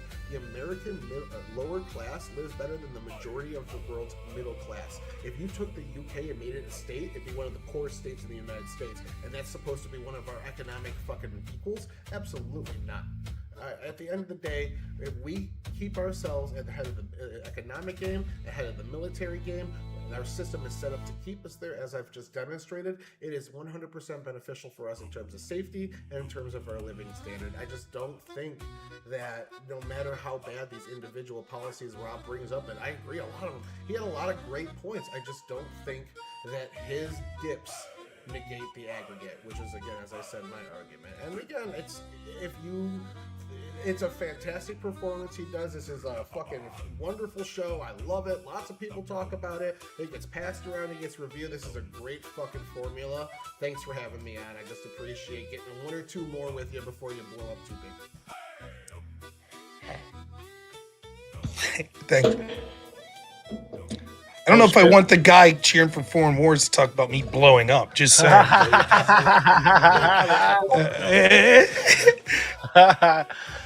Shit. First off, great closings from both of you. Great engagement from both of you. At one point, average debate enjoyer, you asked me in the chat, is this too boring? And no, I actually, like, I enjoy the debates that I'm moderating, that I actually don't have to step in all the time, and I get to enjoy consume all the information. I really enjoyed it. I'm like you. I'm an average debate enjoyer. I really enjoy them. I don't know. I obviously care what the audience thinks, but my goodness, was it nice to not have some fucking esoteric philosophical debate.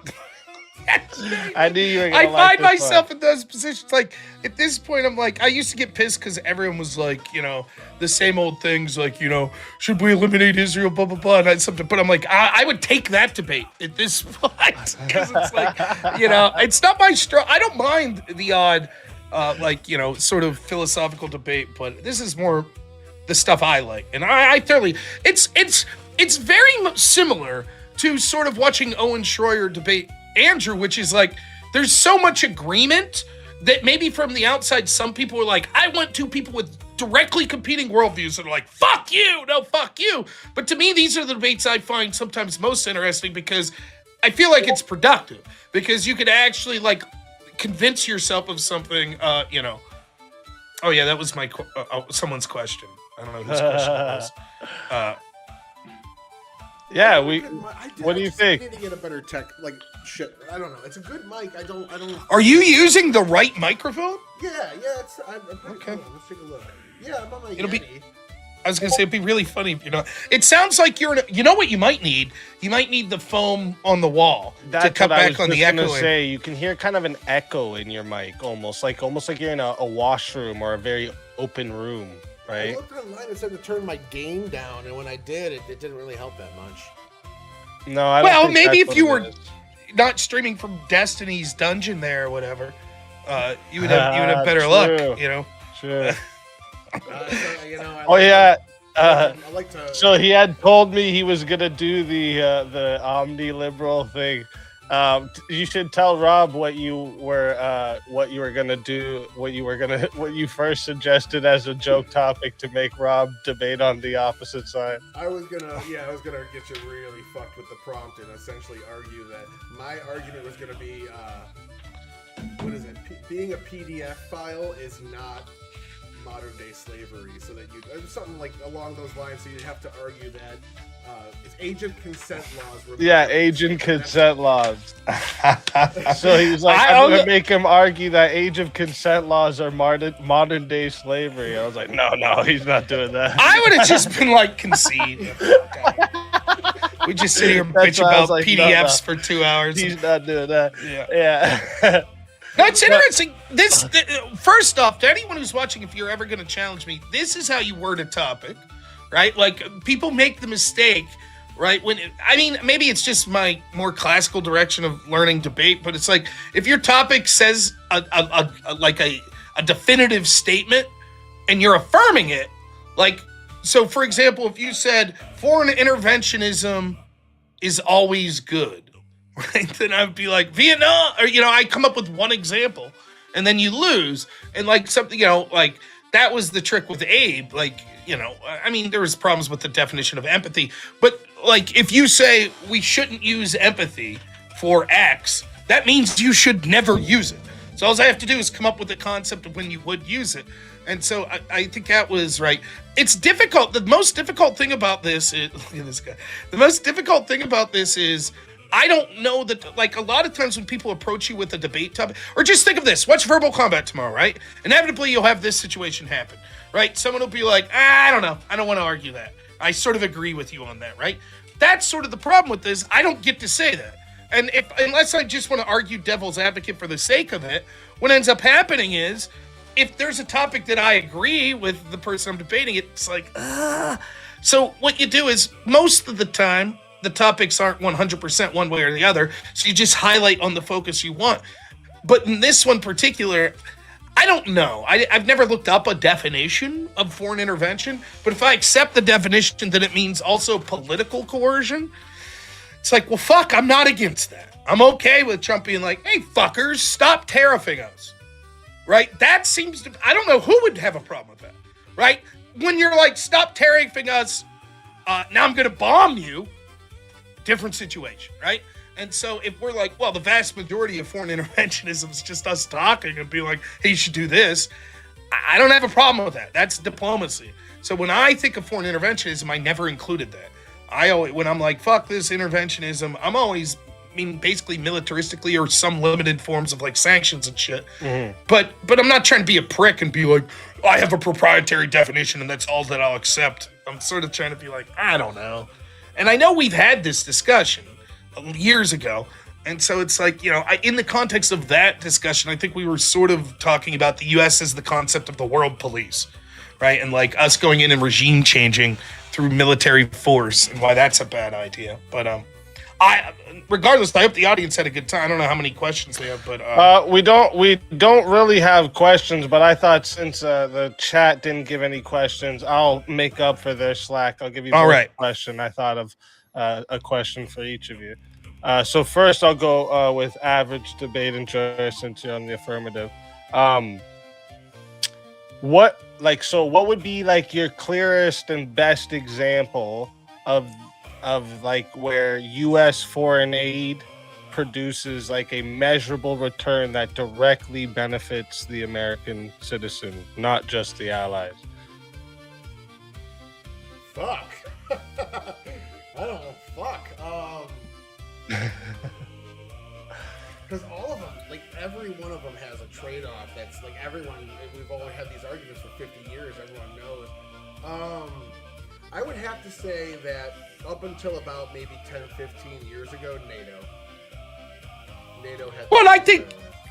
Look, you make an argument in this debate. You just made it in your closing statement.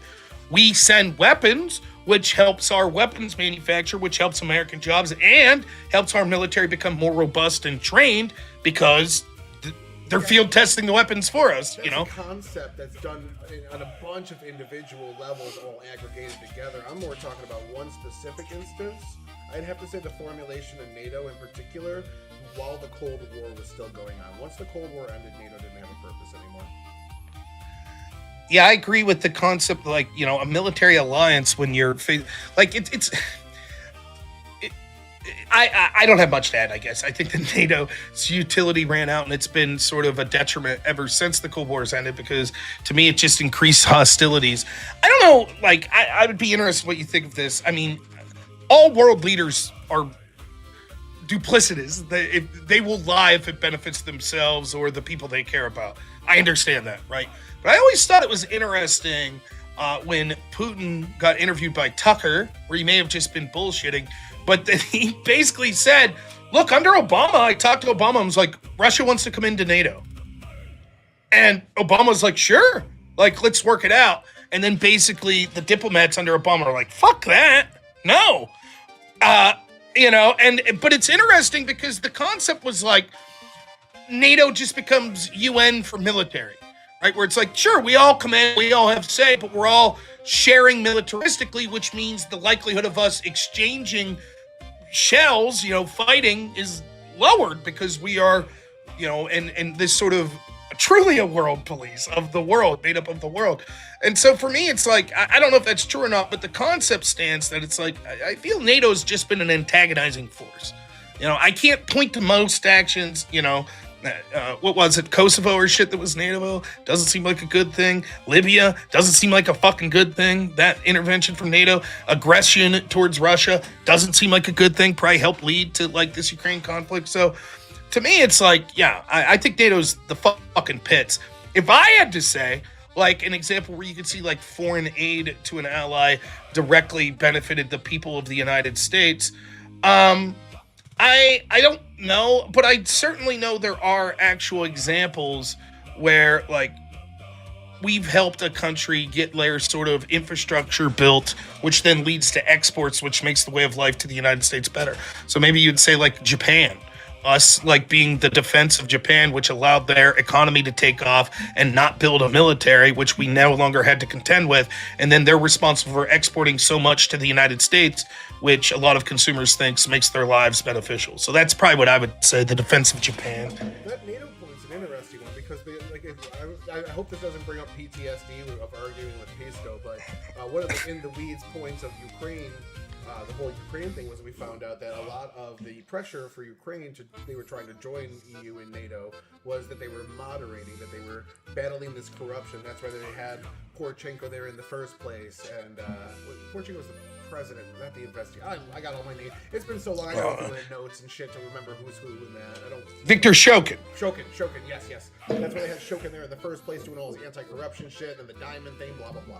Anywho, the rules required to join NATO and the UN mean you have to meet a certain threshold of anti-corruption. So if that was the reason we would bring Russia into NATO, is they would tamp down their corruption, get rid of their progressivism, their oligarchs and all that, I could see that necessarily being an argument Democrats would like eat the fuck up. Yeah, because I think, Putin's claiming, now Putin's a lying sack of shit too, don't get me wrong, so this could all be bullshit. But I think that the Putin's argument would basically be this: we view NATO as an expansionary force, and so we're willing to give up some transparency of our government, like in our military actions, under the auspices of we're guaranteed that NATO is not going to expand, or at least we have a voting say in what NATO is doing. So then that's a fear of ours alleviated. We don't have to worry about NATO. And now, as it is, I think it would largely be irrelevant, because what would happen would be nothing in Russia joining NATO theoretically would stop the United States for a potential color revolution or picking favorites in Ukraine, which Russia could still be pissed about and still want Russia to invade. So had it happened, I don't know that it would have done anything different whatsoever. I don't know, though, if when it comes to the utility of NATO, I would merely ask this: in the past 10 years, where can you point to where can you point and say, fuck, thank God NATO was there? Right? I don't know. Like, and to the extent that you're like, we want the world to come together and do X, it's like, okay, but that NATO's not necessary for that. I mean, we have the EU, the UN, like we have the ICC, the International Criminal Court, for those sorts of things, right? Right. So it's like, I just don't know. I don't know where, I think that Libya is a black eye on the entire Western world and what happened there, so which was largely NATO. So I just don't know. Having said that, I do not consider myself a huge foreign policy buff or history. So I'm sure some fucking NATO stooge could come on here and go, remember that time there was that earthquake in that one country and NATO went in and, I suppose. Yeah. So. All right. And then, so my question for Rob's side would be, like, if we, like, significantly reduced the foreign aid, like the one that you're not for, like the military intervention and stuff, and or even eliminated it, what would be the alternative to remain the superpower, to remain that global influence that America has? What would be like an alternative to that? economically, culturally, and we still. So here's the thing, right? Power projection can exist without actually using the power, right? And so I still think the United States should maintain the strongest military in the world. I just don't think that it's necessary to sort of be intervening in foreign countries to do so. In fact, I think we become even stronger militaristically if we're focused on protecting our own borders. So this sort of walk softly but carry a big stick. Like, it's going to take a lot to get us to actually go to war with you, but if we do, it's going to be quick and concise. We're not fucking around. It's going to be targeted. We're going to take you out. And ironically, like, average debate and short, it might be like, you mean like Iran? Like, or Venezuela? Is that what you mean? Right? Like, that happened under the Trump administration. Now, we'll see what they run. It's not ended. Let's be clear, right? So who knows what the fuck that'll be. But, I mean, even someone, I'll straight up admit, and I don't know if you knew this about me, I didn't like the Venezuela shit. And, like, in the middle of that happening, which was, 20 minutes, but 10 minutes in, I was like, this sucks.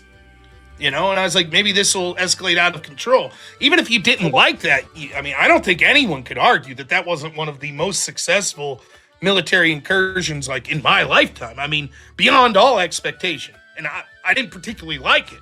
But it was like, well, fuck. What can you reasonably say are the negative consequences at this point from that? Now, maybe there's potential blowback we don't see 4 years down the road. Right? But, so what I say, though, is, like, going back to the question, for me, it's like, if the United States focused on sort of being dominant economically and being dominant to have a military that's robust in securing our own borders, right, I still think we maintain superpower status. I think what we're likely to see, if nothing changes, if we continue with the status quo, is that you're going to see a gradual decline of the gap between the United States and China and a coalition with China. It's like there's great evidence that you want a unipolar world. You want one country, preferably a benevolent country, preferably your own country, to be the superpower, right? That's what you want, right? But I think largely because of overexpansion through overuse of foreign intervention, the United States is gradually losing that position. And I don't think we're anywhere 20, 30, 40 years away from losing the top spot, but it's going to keep shrinking, right? And it used to be probably the rest of the world could have came together and said, fuck you, United States. And when it came to cultural, political, economic, and military power, we could have said, no, fuck you. And that's no longer the case. It's not. A combination of other countries now could supersede us when it comes to economic authority, when it comes to even like maybe some, cultural things as far as like manufacturing and things of that nature. So yeah, for me, I would say not necessary to project power in that sense. You could continue to project power with a robust military back home and be the world superpower and hopefully gain. One point I wanted to make, I didn't make this to you, average debate enjoyer. Actually see what you think about this. I think there's an argument to be had that the wars that you talk about that have been solved, this is a fucked up argument, but, right, you're like, well, it's more peaceful since the U.S. has been intervening more. I would argue World War II is largely responsible for the United States becoming the hegemon because we were fortunate enough to have the geographic location where we have, that we were the only Western power that didn't get straight fucked up. Like, no one back home here in the States was being attacked at all.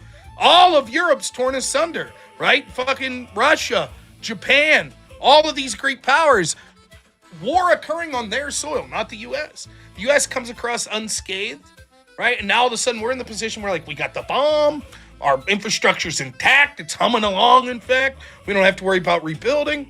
So maybe a good old-fashioned European conflict that we stay out of, maybe that puts the U.S. in a better spot where we're like, well, there we go, and it makes us a hyperpower again. It's not something I would cheer for, but, That's true, but at the end of the day, China was getting devastated in, I want to say in World War I by Japan, and then parts of World War II as well, and then Russia was getting devastated by Germany for a large part of World War II, and they turned right around and outspent the United States on economic intervention and military intervention. They went into Ukraine, they went into all these other countries. I think together they outspent us 2-1 during the Cold War. So they were able to turn it around even though they took massive blows as well. But yeah, no, it did make us, in our own coalition, it made us a superpower. Being the global currency, no nation that shares our global currency can ever surpass us. They're so ingrained in our economy, it would take them a decade to decouple, if not more, and we would see it coming and be able to react. So I see us as like the ultimate winner of this because of the post-World War II deal. It did have a lot to do with it. if people are, I don't think I'm wrong about this. I'm no expert on this subject, but I've read at least one book on this. I believe it was called the Bretton Woods Agreement, right? And it was like basically this meeting that a bunch of like our European allies had with like the U.S. that was basically like, the U.S. was basically like, we're going to become the world police, right? We'll do that while you guys rebuild and stuff. But what we get in return is the U.S. dollar is going to become the reserve currency. And I think that it's inarguable, at least to me, that initially was a very good deal for the United States, and in many ways continues to be.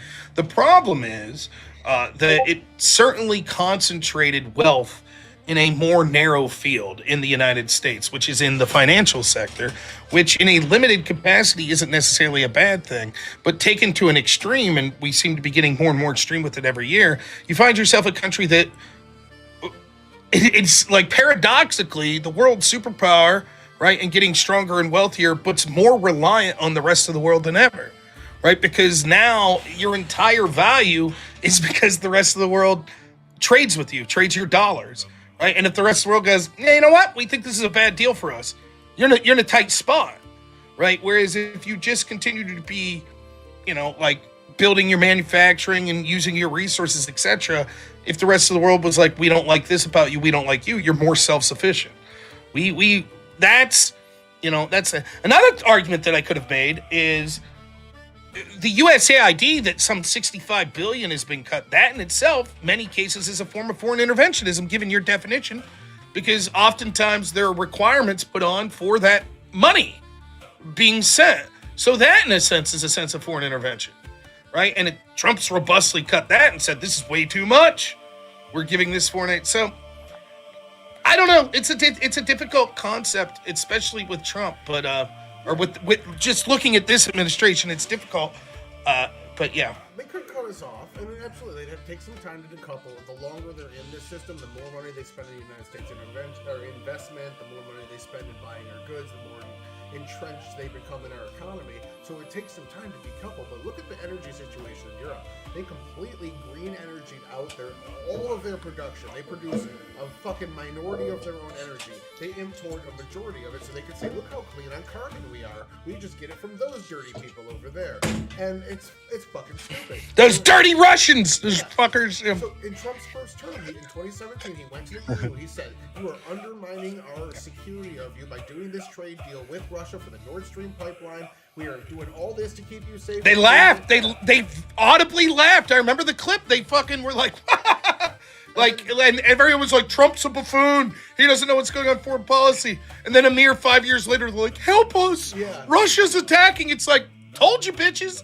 That's exactly what he said would happen. So who are you going to push as your energy supplier? You either have to go crawling back to Russia and Iran and beg them and hope that they don't invade another fucking country because they've already invaded 3 right next to you, or you stick with the United States, who at the very least might have some asshole presidents that, make you pay your fair share for healthcare, military, and fucking trade, but at the end of the day, you're not having the potential of an army fucking attacking you and having complete control over your energy sector. So there's no way they're going to the other side.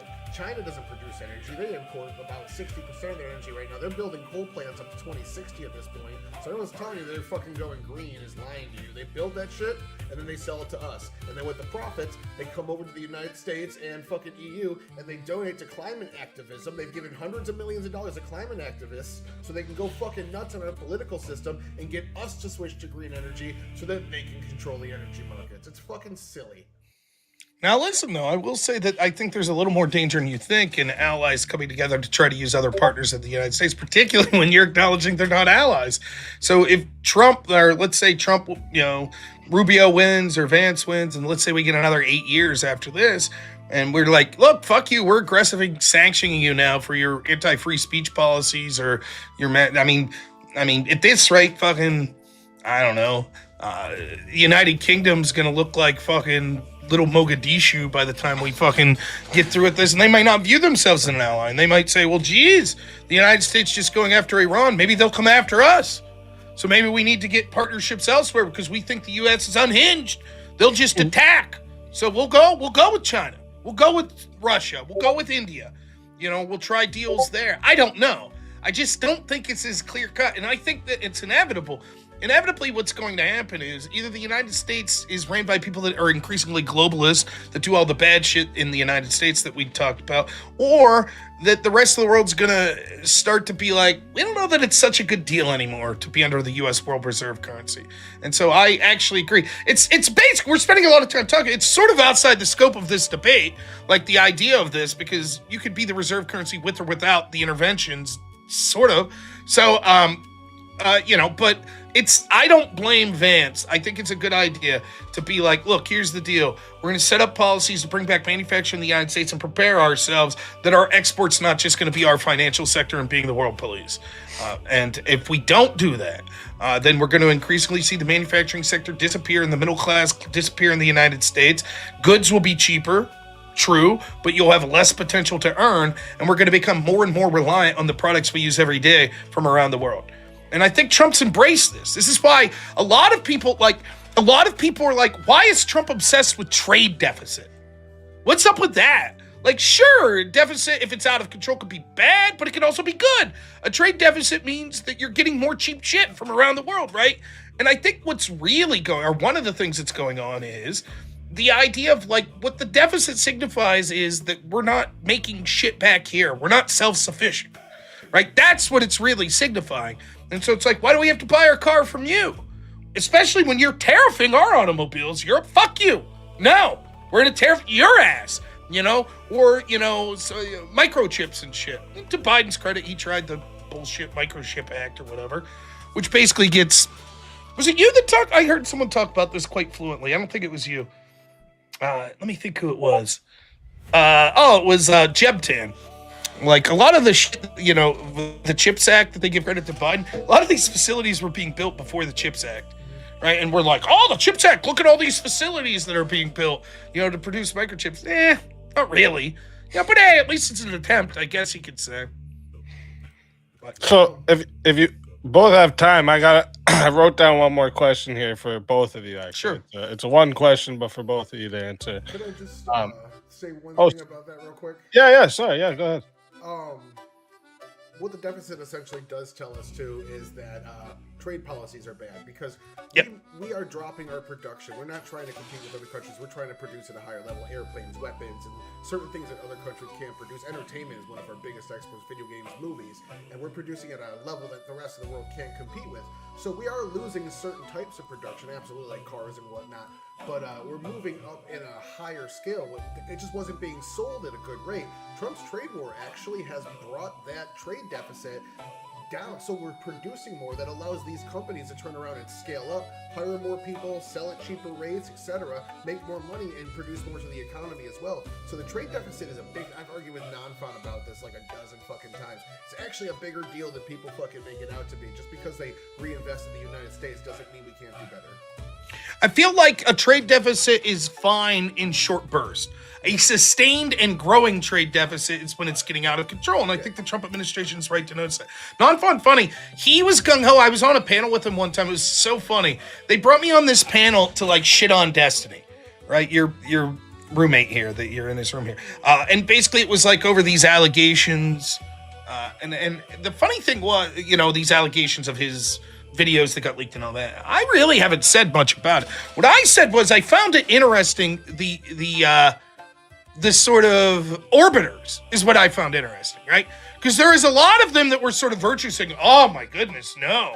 And I was like, bullshit, right? So many of you knew of this and just didn't give a fuck, or once it became public, you didn't say anything until there was a massive wave of public perception. Then all of a sudden you were like, oh, well, And it's like, either you're principled or you're not. So they brought this dude on. What was his name?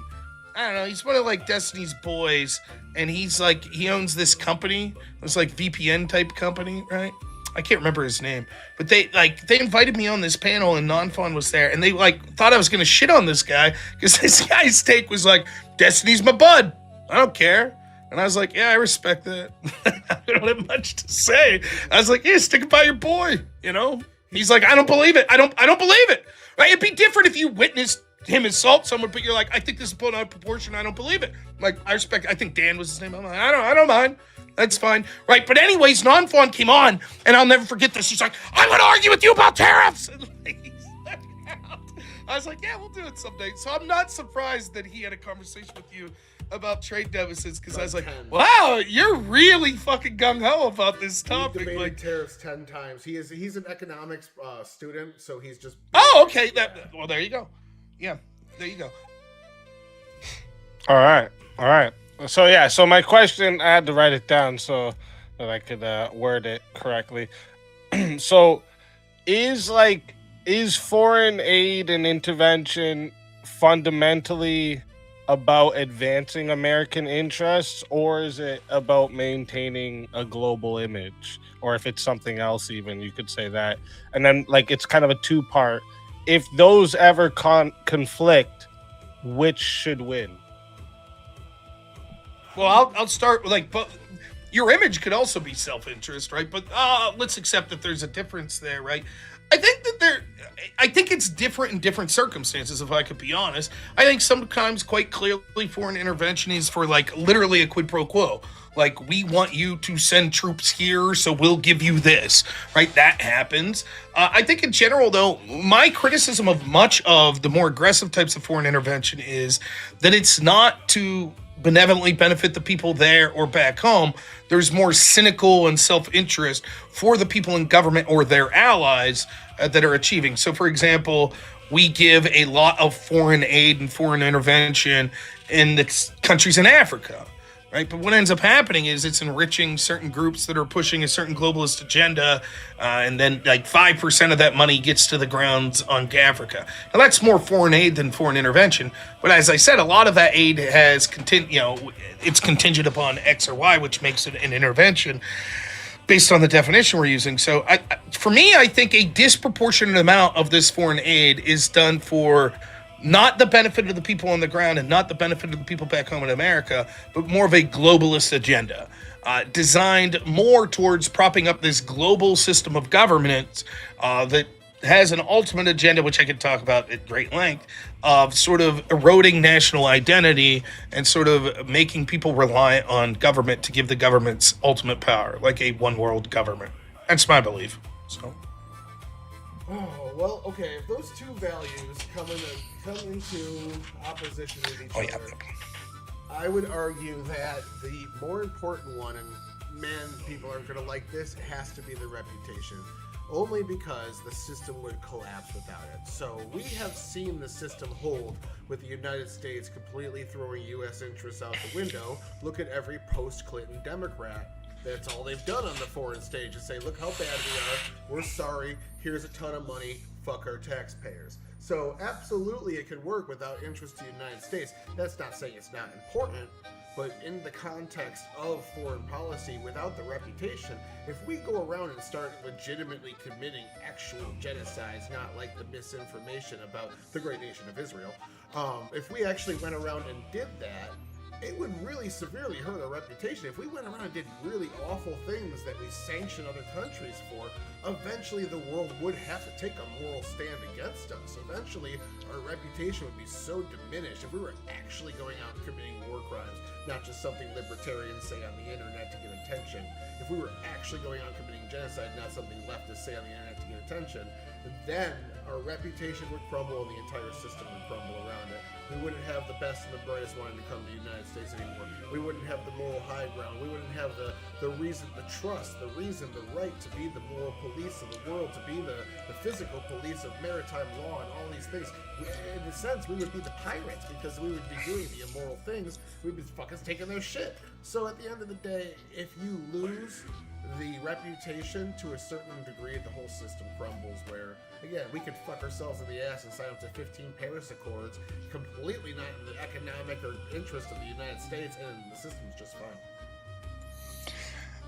Let me, if you don't mind, average debate enjoyer, let me just ask you a general question. I'll connect to this debate.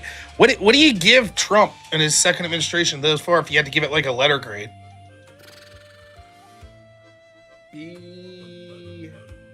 Just a B. I said B minus. I'm a B minus C plus, somewhere in between there. Yeah, it's weird because like someone like me that doesn't like the Iran conflict, I think you actually like it, right? So it's easy for you to say B now. For me, it's like I don't like this, right? And so as I was saying, sort of at the beginning of this, it's hard to remember and look back and like, but wait a minute, were there successes? It's our political cycle is so fast now. It's like even people like us that maybe pay more attention than other people, there's a recency bias where it's like, what happened this week? They arrested James Comey, A+, motherfucker. Yeah, the greatest administration ever. And then next week it's like, this is an F. I fucking hate what's happening this week. So I think if I look at it objectively, there are things I don't like. But my goodness, I think that if you look at it comparatively to other administrations in my lifetime, there's a lot of things, particularly in the domestic side, that I'm like, yeah. And it's very difficult. I also give Trump some leeway because I think that there's still key people in his own party sort of don't like his agenda, particularly people in the Senate. I'm not even agenda. Mitch McConnell, whatever's left, whatever neurons are still firing in Mitch McConnell, it's like, I hate Trump. So it's like, I'm just going to be against him for the sake of it. So the UAE fucking crypto shit, I really don't like. And the U.S. government investing in U.S. businesses to have a say in their production, I really don't like that shit. The pardons are brutal. Yeah, they're pretty bad. Some of these pardons are fucking brutal, man. Hate those. I don't like what's so far what's with Iran. But here's something that frustrates the shit out of me, right? Like, when you say I like something or I don't like it, there are scales to it, right? Like, so when I say I don't like so far what's happening in Iran, I put it like, if a 3 is neutral, or let's say if a 5 or 6 is like neutral, right, and a 10's the greatest thing ever and a 1's the worst thing ever, I put it at like a 4 right now, because if it ends next week, I mean, people are shitty. They look at shit. We've lost 13 service members officially so far. That fucking sucks, right? It really does. But do you realize we lose on average like 30 something a month in just military exercises? Right? And so if you could say, look, we took out basically the entirety of the Iranian leadership and we achieved this goal or that, whatever they're going to want to say, which is probably bullshit, but whatever. We lost 13 people in 2 months. I mean, I would have never believed that if you told me that, hey, we're going to take out Iran's leadership and be involved with the conflict for 2 months and we're going to lose 13 people. I'd say, fuck you, try 500. That's what I would have said.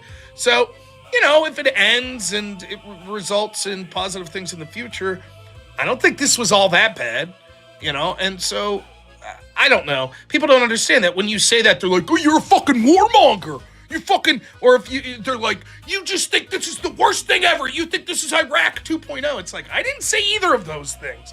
I said, I don't like it, but it's not the end of the world. And I think what we see is, I'll be straight up. I'm not trying to get Speakeasy Channels banned. I think a lot of the hyperbolic of this is people that don't like a particular country. And they have a theory that country is responsible for all the ills of the United States. And so therefore, to me, they're willing to become accelerationists and sacrifice the midterms and the next election to the Democrats because they're like, whatever, fuck Israel. And so whatever we need to do to say fuck you to Israel, as if voting in the Democrats is going to be a middle finger to Israel. As if they won't be, so. I just don't see the threat. I see Rachel, I'm trying to, tell her, stop attacking. You're acting like a Democrat right before the election. You're attacking people on your own side for not agreeing with you, calling them stupid. It's almost like you're trying to shame people into voting for your side again. It's like, it's not a good tactic. It's actually, it makes them dig their feet in, dig their heels in. But at the end of the day, people only tend to vote on 3 to 5 of their major issues.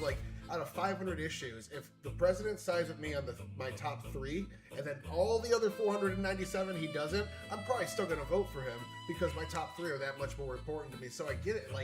War and intervention is not one of them. If those gas prices stabilize and we see the economy come back to humming, if it's better, 3 months after the war, and people forget about it, I guarantee the foreign policy is not going to damn just because nobody gives a fuck about it. Yeah, that's absolutely true. It's going to be about the economy. Even shit I care more about, fuck Comey and this corruption. The average normie is going to be like, hey, $2.50 gas, fucking A. Or $6 gas, fuck you. That's really what it's going to be. I mean, it really is. It's sad, but that's the truth. And, for me, it's like I also agree with you. Like, you know, it's maybe this is inside baseball. Maybe I shouldn't be saying this. I feel like, to use my platform to some degree, what I like to do is be as honest as possible with my always.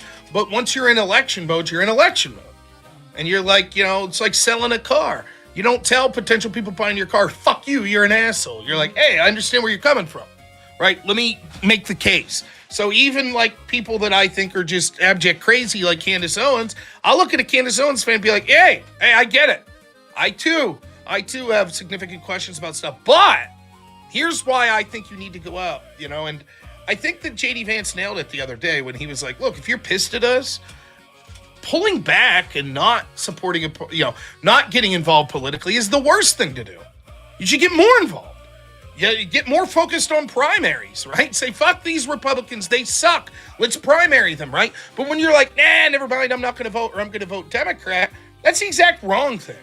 Like, as far as I'm concerned, it's like, all you do then is you move the ball back this way, and then if we win again, then you got to spend your entire first, part of your administration clawing back with all the losses you just had. So for me, it's like, I think if you're an anti-Zionist and you're watching this, right? This is my recommendation to you. Ask yourself this. Is it more likely that we get a president that you think is more aligned with you if Democrats win the midterms or if they lose? And I would argue it's if they lose. Because if they lose, Republicans can keep pushing internally to go further and further more populist, and maybe that means less and less Israeli influence. But if the Democrats win, the lesson that Republican infrastructure is going to take from this is MAGA's losing. Back to Paul Ryan, back to Mitt Romney, back to sort of the neocon impulses. I don't think that you're likely to see, Republicans lost under Trump. Let's get more crazy populists. I think Trump's unique. He's a billionaire. He's very charismatic. I don't think that we'll see that again unless we have incremental victories for MAGA and Republicans going forward. So I just think those people are frustrated because they can't win primaries. If you look at the polling on this, 95% of Trump's base sides with him and his actions in the Middle East generally. Even if they don't think it's the top priority, maybe they want him to pull it back a bit, they generally side with him. And the GOP right now is, for the first time in 100 years, larger than the Democratic Party and more pro-Trump, more self-identifying as MAGA than it's ever been at 67% in a poll from like 3 weeks ago. So right now the GOP is bigger and more pro-Trump, which is on his side with Israel more so than ever. I don't think these people have a voice that's bigger than online. Like, you're online, you're running into fucking libertarians, communists, people that hate Israel, and then you go outside and you never fucking see these people. We have like a sampling bias of social rejects. Yeah. So I think that... Which I am part of the social reject as well. But yeah, you're right. I don't know those exact numbers, but I will say this. It is undoubtable. What I do know is that there's a greater voice of that stuff, if not just an invisible voice in the real world. There's certainly a greater voice online of those voices. And, I don't know. For me, it's it sort of came up in the in the Owen Schroyer Andrew debate, where a lot of people were like, Andrew's not for the war. Now I can understand how you get confused how that debate went.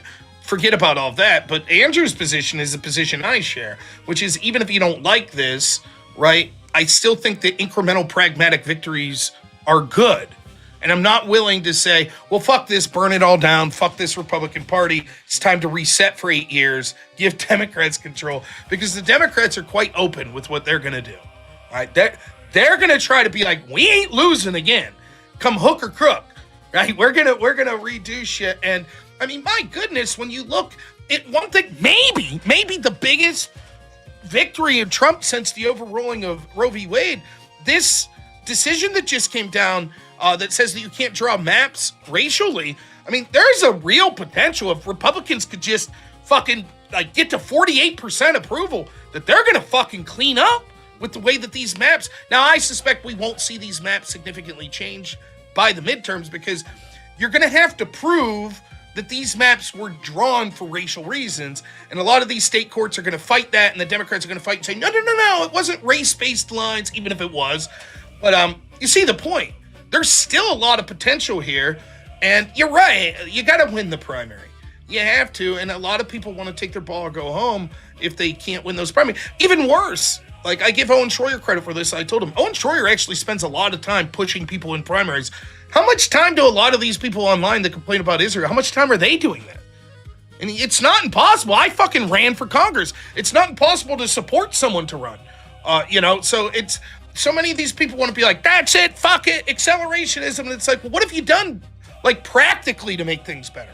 Have you tried? Have you tried pushing people for the primary? Have you, making incremental change? But everybody just wants it to be like this.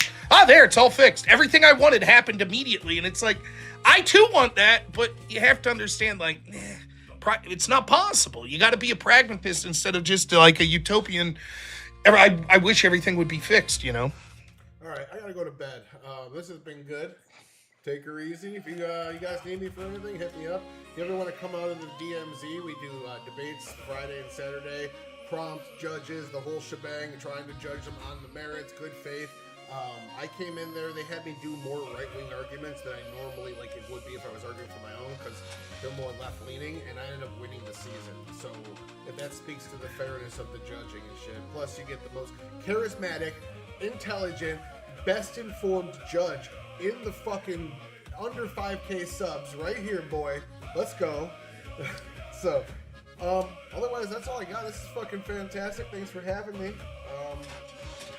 Yeah. Thanks, man. It was fun. Yeah, I threw my socials in there, and if anyone needs me, hit me up. I just do this for fun. It's a great time. Yep. Thank you for coming. I'm gonna also, unless you had anything more you wanted to say there, Rob. No, that's it. If you come over to the show anytime, Average Debate and Shoyer, I will be streaming tomorrow night around 10 p.m. Maybe I'll hop on to Verbal Combat over on Normal America with Rob Noor. I'll probably take Saturday off. But I do have some fun stuff coming up, and I think Speakeasy has a bunch more of these lined up coming up. That's every other Thursday. So tune into that if you guys are watching. Yes, sir. That's going to wrap it up for tonight. Listen, big thank you to both debaters. All right, if you've enjoyed this debate, make sure you go and subscribe to Rob and also to our opponent for tonight. Okay. At the end, I'll also put his links into the description as well. I don't do it ahead of time because I don't want to give anything away to Rob. Yeah. But thank you to everyone for watching, engaging, supporting the show. Special thank you to everyone for sending the super chats in. If you think you can take on Rob in a Noor Prep debate, join the Discord, discord.gg/bearcave. Reach out to me or Tiny Pink Nugget of Chaos directly, and we'll get you set up. We run these, like you said, like Rob said, twice a month on Thursdays. So we will see you all next time. Thank you all for coming. Shout out to both of you. Great job, guys. Great job. No prep, no on. It